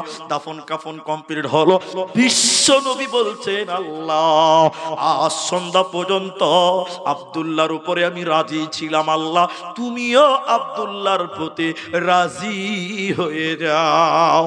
সাহাবীরা চিৎকার করে বলেছিলেন আল্লাহ, সাহাবীরা চিৎকার করে বলেছিলেন, রে আব্দুল্লাহ তোর কপাল কত ভালো, তোর জন্য স্বয়ং বিশ্ব নবী দোয়া করলেন, এ কবরে কেন আমরা গেলাম না। যেটা বলতে চাইছিলাম, সাহাবীরা এক একজন ইসলামের জন্য, কোরআনের জন্য সব কিছু দান করেছেন। কে বলেছেন অর্ধেক খরচ, কে সবকিছু দিয়েছে, কেউ সম্পত্তির 3 ভাগ দিয়েছে, কেউ 2 ভাগ দিয়েছে, কেউ 1 ভাগ দিয়েছে। স্বয়ং আবু বকর সব দিয়েছিলেন। সাহাবীদের কেউ কেউ নিজের জীবন খানটা ইসলামের জন্য বিলিয়েছে। নারায়ে তাকবীর। ভাইজান, অনেক কথা, অনেক কথা। সাহাবীরা কোরআনের জন্য নিজের জানকে পরোয়া করেনি, নিজের জানকে তাওয়াক্কা করেনি, জীবন পর্যন্ত তাজা রক্ত দিয়ে ইসলামের পতাকাকে উত্তোলন করেছেন। বলুন সুবহানাল্লাহ। আজকে যারা এই দিহি বরজের মাদ্রাসার মাঠে এখন বসে আছেন, এখন ঘুরিতে বাজে রাত 2টা বেজে, এখন ঘুরিতে 2টা বেজে 17 মিনিট, 1.5 ঘন্টা পার হয়ে গেল। এখন যারা এই মাঠে বসে আছেন, আপনাদের ভিতরেও আব্দুল্লাহর মতন, আব্দুল উজ্জার মতন, আবু বকরের মতন, উমারের মতন, উসমানের মতন ঈমান আছে। আছে না? আছে না ভাই? এই জন্য আপনাদেরকে বলবো, মাত্র আধা ঘন্টা, মাত্র আধা ঘন্টা, মাত্র আধা ঘন্টা আমরা যারা বসে আছি, আর কে উঠবো না বলুন ইনশাআল্লাহ? একটু ইনশাআল্লাহ বলেন আপনারা। একবার হাত তুলেন দেখি, আল্লাহকে দেখান। সবাই নামাইছে কেন গো? হাত তুলেন, একবার বলুন নারায়ে তাকবীর। আধা ঘন্টা আগে কেউ উঠবো না বলুন ইনশাআল্লাহ। আমাদের দিলেও সাহাবীওয়ালা রক্ত, সাহাবীওয়ালা ঈমান আমাদের ভিতরেও আছে। জি বলুন, আছে না নাই? আছে। তাই আমি এই আধা ঘন্টার মধ্যে দোয়া করব, এবং পরবর্তী বক্তা স্টেজে আসবে। আমি আপনাদের শেষ দফায় এই কোরআনের উপরে টোটাল বক্তব্যটা রেখে, এই কোরআন যেন আপনার কাল কিয়ামতের দিন কাজে লাগে, এই কোরআন যেন কাল কিয়ামতের দিন আপনার উপকারে আসে, এই কোরআন যেন আপনার সুপারিশ করতে পারে। এই জন্য এই মাঠে যেটি মানুষ আছেন, ভাই এদিকে দেখেন, এই মাঠে যেটি মানুষ আছেন, একজন মানুষ শুধু আমাকে বলেন, একজন মানুষ, 5 জন 10 জন 20 জন নয়, আমি যাকে চাইছি তিনি দাঁড়ান। আমি একজন আল্লাহর বান্দার সঙ্গে মুসাফা করব, মুসাফা করব, মুসাফা করব, বাকি কে উঠবেন না। দিহি বরজ মাদ্রাসার জন্য, অর্থাৎ কোরআনের জন্য একজন মানুষ আমার হাতে বলবেন যে মুলি সাহেব 5000 টাকা এই মাদ্রাসা আমি দান করব, আমি তার জন্য দোয়া করব, স্টেজ ছাড়বো। একজন লোক বলবেন 5000 টাকা আমি দেব, আমার ভিতরেও আব্দুল্লাহর মতন ঈমান আছে, আব্দুল উজ্জার মতন ঈমান আছে, আমি তার জন্য দোয়া করব। 5000 টাকা একটা আপনি দিবেন, সামনে আসেন, আমি মুসাফা করব। এদিকে আসেন, যারা দিবেন সামনে আসেন, বাকি কেউ উঠবেন না। যিনি 5 দিবেন তিনি দিবেন। আচ্ছা, ফোন পে দিয়ে দিবে। কি নাম আপনার? নাসির উদ্দিন। মা বাবা আছে? বাবা নাই, মা আছে। নাম্বার কোন জান, কে দিবে? স্ক্যানার দেন, নাম্বার দেন। এই দেখেন আছে নাসির উদ্দিন। এ ভাই উঠবেন না, আমি দোয়া করছি, তার আব্বা নাই, মা বেঁচে আছে। রব্বুল আলামিন এই কোরআনের জন্য 5000 টাকা, আল্লাহ তুমি তার আব্বার কবরটাকে জান্নাতের টুকরা বানিয়ে দাও। বলুন আল্লাহুম্মা আমিন। এতটি লোক আমিন বলবেন তো আল্লাহ কবুল করবে না ভাই? অবশ্যই করবে। আল্লাহ নাসির উদ্দিনের কামায়ে রুজিতে তুমি বরকত দান করো। আরেকবার বলুন আল্লাহুম্মা আমিন। আল্লাহ তুমি নাসির উদ্দিন ভাইয়ের পরিবারে সুখ দাও, শান্তি দাও। আল্লাহুম্মা সাল্লি আলাইহি, আল্লাহুম্মা বারিক আলাইহি। আরেকবার বলুন আল্লাহুম্মা আমিন। 5000 টাকা একজন পেলাম। এই দিকে আপনাদের ভিতর থেকে দাঁড়ান, 5000 টাকা আরেকটা লোক হাত তোলেন, আমি দোয়া করব। আল্লাহ এতগুলো মানুষ আমিন বলবে, কাউকে না কাউকে আল্লাহ পছন্দ করবেই। একটা লোক পেয়েছি আপনাদের ভিতরে, বাকি যিনি 5 দিবেন তিনি আসবেন। আচ্ছা ঠিক আছে, দোয়া করছি। এদিকে আসেন, যিনি দিবেন আমার সামনে আসবেন। এই দেখেন 2 নাম্বার এদিকে চলে এলো। কি নাম ভাই? কোথায় বাড়ি? গ্রামে? নূরপুর। নূরপুর কোন দিকে? আচ্ছা ঠিক আছে, নূরপুর থেকে সামিরুল, তিনি 5। বাবা মা আছে আপনার? মা অসুস্থ আছে, সামিরুল ভাই 5,000 টাকা। আমি দোয়া দিচ্ছি, আপনারা শুধু আমিন বলবেন। আল্লাহ তুমি ডাক্তারের ডাক্তার, সার্জেনের সার্জেন, আল্লাহ সামিরুলের মাকে তুমি দ্রুত আরোগ্য দান করো, বলুন আল্লাহুম্মা আমিন। আল্লাহুম্মা সাল্লি আলাই, আল্লাহুম্মা বারিক আলাই, বলুন আল্লাহুম্মা আমিন। আল্লাহুম্মা আযহিবিল বাস রব্বান নাস ওয়াশফি আনতাশ শাফি লা শিফাউকা শিফাআন লা ইউগাদিরু সাকামা। আল্লাহ তুমি আরোগ্যদাতা, তুমি তার মাকে শিফায়ে কামিলা আজেলা দান করো, বলুন আল্লাহুম্মা আমিন। তাহলে দুজন হলো, আর একটা বেনামিতে 5,000 টাকা বলেছেন, আমি তার জন্য দোয়া করি। সবাই জুড়ে বলবেন আল্লাহুম্মা আমিন বলবেন। আল্লাহর কাছে দোয়া করি, রব্বুল আলামিন তোমার বান্দা নাম গোপন করে 5,000 টাকা দিয়েছে, রব্বুল আলামিন কোরআনের জন্য, আল্লাহ এই কোরআন কাল কিয়ামতের দিন তার জন্য করে দিও, বলুন আল্লাহুম্মা আমিন। আল্লাহ এই কোরআনের বদৌলে তুমি তাকে কাল কিয়ামতের দিন পুল সিরাত পার করে জান্নাত দিও। আর একবার জোরে বলুন আল্লাহুম্মা আমিন। তাইলে তিনজন লোক পেলাম, কিন্তু আমি একটু অন্যরকম মানুষ, দূরের মানুষ। আমি এদিকে আছি, সামনে আছি, আমি মুসাফা করবো, আমি কাউকে অপমান করবো না, শুধু আপনি দোয়া করবো, দোয়াতে শরীক হবেন, বাস। কি নাম আপনার? মাশাআল্লাহ মাশাআল্লাহ, নারায়ে তাকবীর। মোহাম্মদ আব্দুল্লাহ নামটা আল্লাহর কাছে সবচেয়ে প্রিয়। আমার ছেলে আছে একটা, আমার ছেলের নাম আব্দুল্লাহ, তো তিনি একজন আব্দুল্লাহ। আব্দুল্লাহ শহীদের ঘটনা আপনাদের শোনালাম। ইনি, আপনার আব্বা মা আছে? দুজনই আছে। তিনি মাদ্রাসারই একজন হিতাকাঙ্ক্ষী। তিনি দেখেন 5,000 টাকা, আল্লাহ রাত 2:30টার কাছাকাছি সময়ে তোমার এক আব্দুল্লাহ, সেই তোমার নবীর সাহাবী আব্দুল্লাহর মতন দাঁড়িয়ে 5,000 টাকার কথা বললেন। রব্বুল আলামিন তুমি তার দান কবুল করো, বলুন একবার আল্লাহুম্মা আমিন। এটা আমিন বলবেন না? আল্লাহ তুমি তাকে আরোগ্য দান করো, বলুন আল্লাহুম্মা আমিন। অসুস্থর জন্য দোয়া চেয়েছে, আল্লাহ তুমি শিফায়ে কামিলা আজেলা দান করো, আর একবার বলুন আল্লাহুম্মা আমিন। ভাই উঠে যাচ্ছেন কেন গো? আমি তো দোয়া করে নামবো বলেছি, আপনারা এইটুকু ধৈর্য ধরবেন না?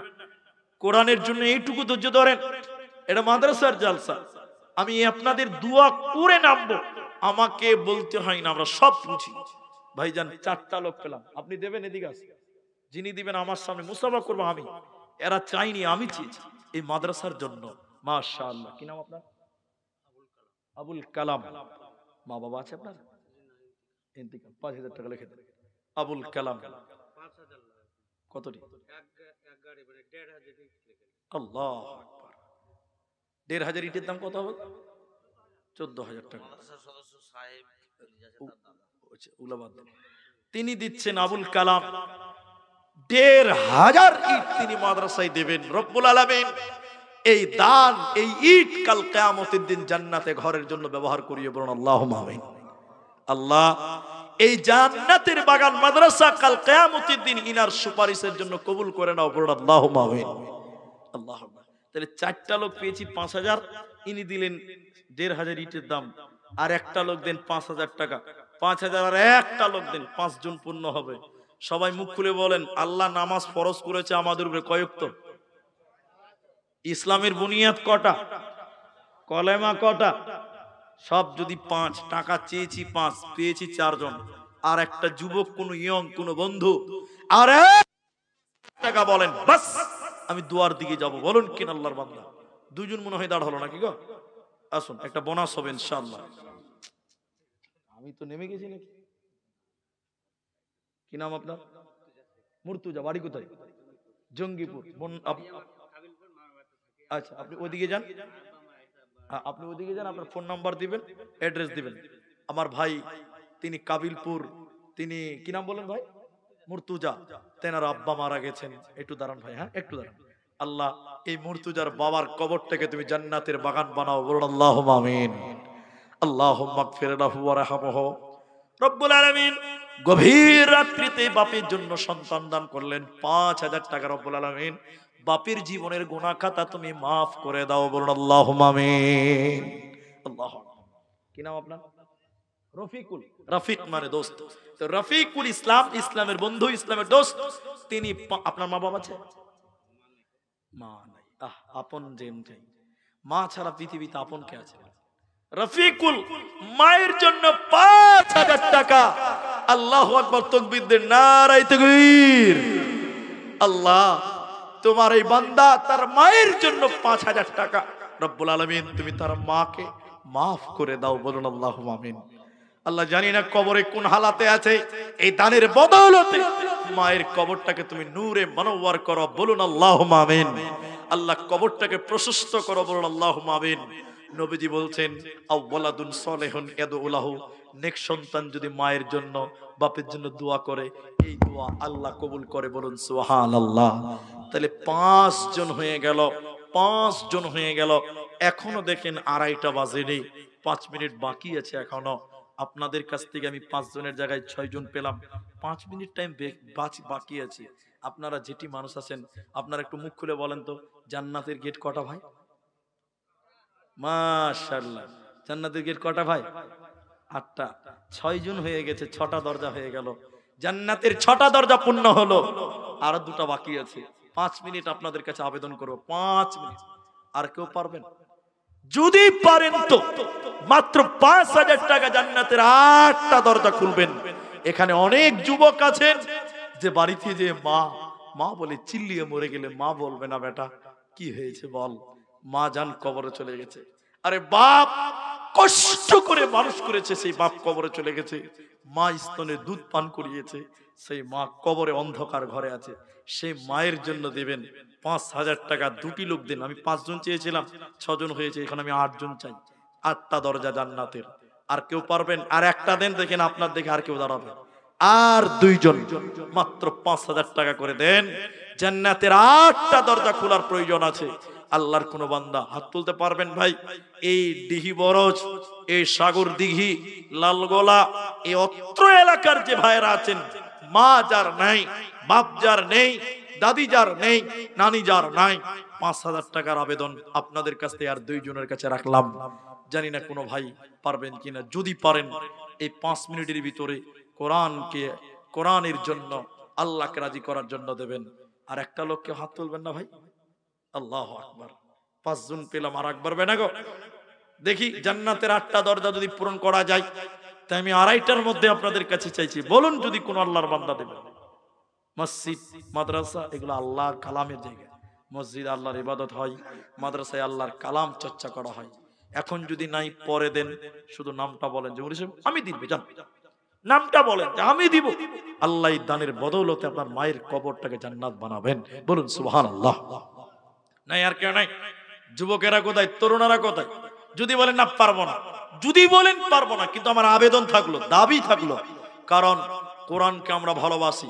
সাহাবীরা যদি জীবন দিতে পারে, আমরা 5000 টাকা কেন পারবো না? তবে হ্যাঁ, এটাও সত্য যে সবাই তো দিয়ে দিয়েছেন, কত দিব সেই ইশারার আগে থেকে দিচ্ছেন। তারপরও একটা আবেদন যে জান্নাতের 8টা দরজা খুলতে আর 2 জন মানুষের প্রয়োজন ছিল। দেখি একটু হাত তুলে কেউ তুলতে পারেন? পারলেন না, যদি না পারেন তাহলে বলেন আপনারা দেবেন। মূলবি সাহেব 2 বন্ধু মিলে 5000 টাকা দেবেন। 2 বন্ধু মিলে এদিকে আছেন, যারা দিবেন আমার দিকে আছে, আমার দিকে আছে। আল্লাহু আকবার, তাকবীর দেন, নারায়ে তাকবীর। 7 জন হয়ে গেল। আরেকটা তো অবশ্যই পাবেন ইনশাআল্লাহ। কি নাম আপনার? মতিউর রহমান। মা বাবা আছে আপনার? মা বাবা আছে? 2 জনই বেঁচে আছে। আল্লাহ তুমি ঈমান আমালে মা বাপকে রাখো, বলুন আল্লাহুম্মা আমিন। এই কোরআন তুমি কাল কিয়ামতের দিন যেন সুপারিশ করে আল্লাহ তৌফিক দাও, বলুন আল্লাহুম্মা আমিন। জান্নাতের 8টা দরজার মধ্যে 7 দরজা পূর্ণ হলো, আর একটা দরজা, মাত্র একটা দরজার বাকি ছিল। যুবকেরা কোথায় গেলে আফসোস করবেন? মরে গেলে সব পড়ে থাকবে। তাই আমি বলছিলাম যে 8টা দরজা পূরণ হতে একটাই বাকি আছে। এদিকে আছেন, এদিকে বাবজি দেবেন আপনি? কি নাম আপনার? ফজলুর রহমান। বাড়ি কোথায়? এদিকে আছেন, মুসাফা করি একটু আপনার সঙ্গে। বয়োবৃদ্ধ মানুষ, দাড়ি চুল পেকে গেছে। রব্বুল আলামিন, হয়তো মা নাই বাবা নাই, আল্লাহ এই দানের বদৌলতে মা বাবার জীবনের গুনাহ তুমি মাফ করে দাও, বলুন আল্লাহুম্মা আমিন। মা বাবা নাই, কেউ নাই। ছেলেরা মায়ের জন্য দেখেন, মা কোলে পিঠে করে মানুষ করেছে, সেই মাকে কাঁধে করে যারা কবরে রেখেছে সে বুঝে মায়ের ব্যথা। আরে বাপ ভুল করলে ধমক দিত, মারতো, সেই শাসনকর্তা পিতা যার কবরে চলে গেছে, বাপ কি জিনিস সে বুঝতে পারে। দেখেন, বাপ নাই মা নাই, 5,000 টাকা দিলেন মা বাপের জন্য, আর ইনি শারীরিক ভাবে তিনি অসুস্থ। আল্লাহুম্মা আযহিবিল বাস রব্বান নাস ওয়াশফি আনতাশ শাফি লা শিফা ইল্লা শিফাউক শিফাআন লা ইউগাদিরু সাকামা। আল্লাহ তুমি তাকে আরোগ্য দান করো, বলুন আল্লাহুম্মা আমিন। কি নাম ভাই? 5,000 টাকা। কোথায় বাড়ি? ডিহি বরজে। চাচা এদিকে একটু জানতো, এই ডিহি বরজের ইনজামুল দেখলেন চেহারাটা, ও 9 নম্বর 5,000 টাকা। আরেকবার বলুন নারায়ে তাকবীর। আমি চাইলাম 8 জন, হয়ে গেল 9 জন। তো বেজারটা তো আপনারাই লাগাইছেন, তাহলে আর একটা দিলে তো 10 জন হবে। ওটা আমি বলতামই না, কিন্তু আপনারা করেছেন 9 জন, তাহলে আরেকটা দেন। আশারায়ে মুবাশশারা 10 জন। কয়জন বলুন? নবীজি 10টা লোকের নাম বলেছিলেন, এদিকে এদিকে এরকম, আবু বকর, ওমর, উসমান, আলী, অমুক অমুক, এরা জান্নাতি। এরকম কয়জনের নাম বলেছিলেন? দুনিয়াতেই জান্নাতি বলেছিলেন নবীজি। এই 10 জন পূরণ হতে একটা বাকি, ওটাও মনে হয় হবে না। কি গো, এদিকে আসেন, আমার দিকে আসেন না জি। আল্লাহু আকবার। এরা এত বুঝে, যে চাই সে পায় না, যে চাই না সে নাকি ডাবল পায়। নসিব আল্লাহ ওদেরকে দিয়েছে না জি ভাই। কি নাম আপনার? এখানে বাড়ি তো টিকটিকি পাড়া। সিরাজুল হক। আব্বা মা আছে দুজন? মা আছে, বাবা নাই। আমারও আব্বা নাই ভাই। আমি জালসায় ছিলাম ওদের মুর্শিদাবাদের বেলডাঙ্গাতে, জানুকিনগরে। আজ 4 বছর 5 বছর আগে আমার আব্বা মারা গেছিলেন। আমি সেদিন এই বেলডাঙ্গায় জালসা ছিলাম, ইমার্জেন্সি যে কোনো রকম জানাজাটা পড়িয়েছিলাম। দাদু দাদি নাই, বাবা নাই, তিনি দিলেন, কি নাম যেন বলেন আরেকবার বলুন? সিরাজুল হক। তিনি 5,010 জন ব্যক্তি হলো। আর একবার বলুন নারায়ে তাকবীর। আল্লাহ, সিরাজুল, আমি সবার জন্য দোয়া করছি ভাই। আপনাদের বক্তার ব্যবস্থা হয়েছে? চলে গেছে। আমি দোয়া করছি রব্বুল আলামিন, সিরাজুলের দাদু দাদি, আল্লাহ আব্বাজান কবরে গেছে, রব্বুল আলামিন তুমি তাদের কবরটাকে জান্নাতের টুকরা বানিয়ে দাও, বলুন আল্লাহুম্মা আমিন। আল্লাহুম্মা গফির লাহু ওয়ারহামহু ওয়াসাব্বিতহু। আল্লাহুম্মা গফির লিহাইয়িনা ওয়া মাইয়িতিনা ওয়া শাহিদিনা। ইলাহুল আলামিন, গভীর রাত্রিতে তোমার বান্দারা 5,000 করে 10 জন দিল।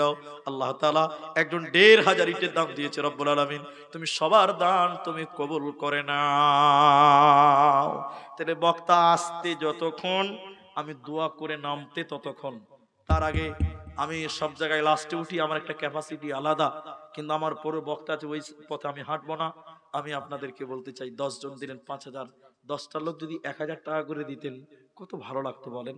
10টা লোক যদি 1,000 টাকা করে দিতেন, চট করে বলতে হবে, বক্তা আসলেই নেমে যাবে। 1,000 টাকা দিবেন, শুরু করেন, কেউ শুরু করেন, দেখেন শেষ হতে সময় লাগবে না। এই দেখেন, মাশাআল্লাহ মাশাআল্লাহ, 1,000 টাকা কে দিয়েছে? এদিকে এদিকে আছে, তাড়াতাড়ি আছে। 1,000 টাকা দিবেন আল্লাহর রাস্তায়। ওই যে বক্তা চলে এসেছে, টেনশন কেন লিখেন যে? 2 জন হলো, মাশাআল্লাহ। আর 8টা লোক দেন, মাশাআল্লাহ। নাম বলছি না, ঠিক আছে ভাই? ঠিক আছে, মাশাআল্লাহ। 3 জন হলো, মুসাফা করো, মাশাআল্লাহ। আর মাত্র 7টা লোক, 1,000 টাকা আল্লাহর বান্দা।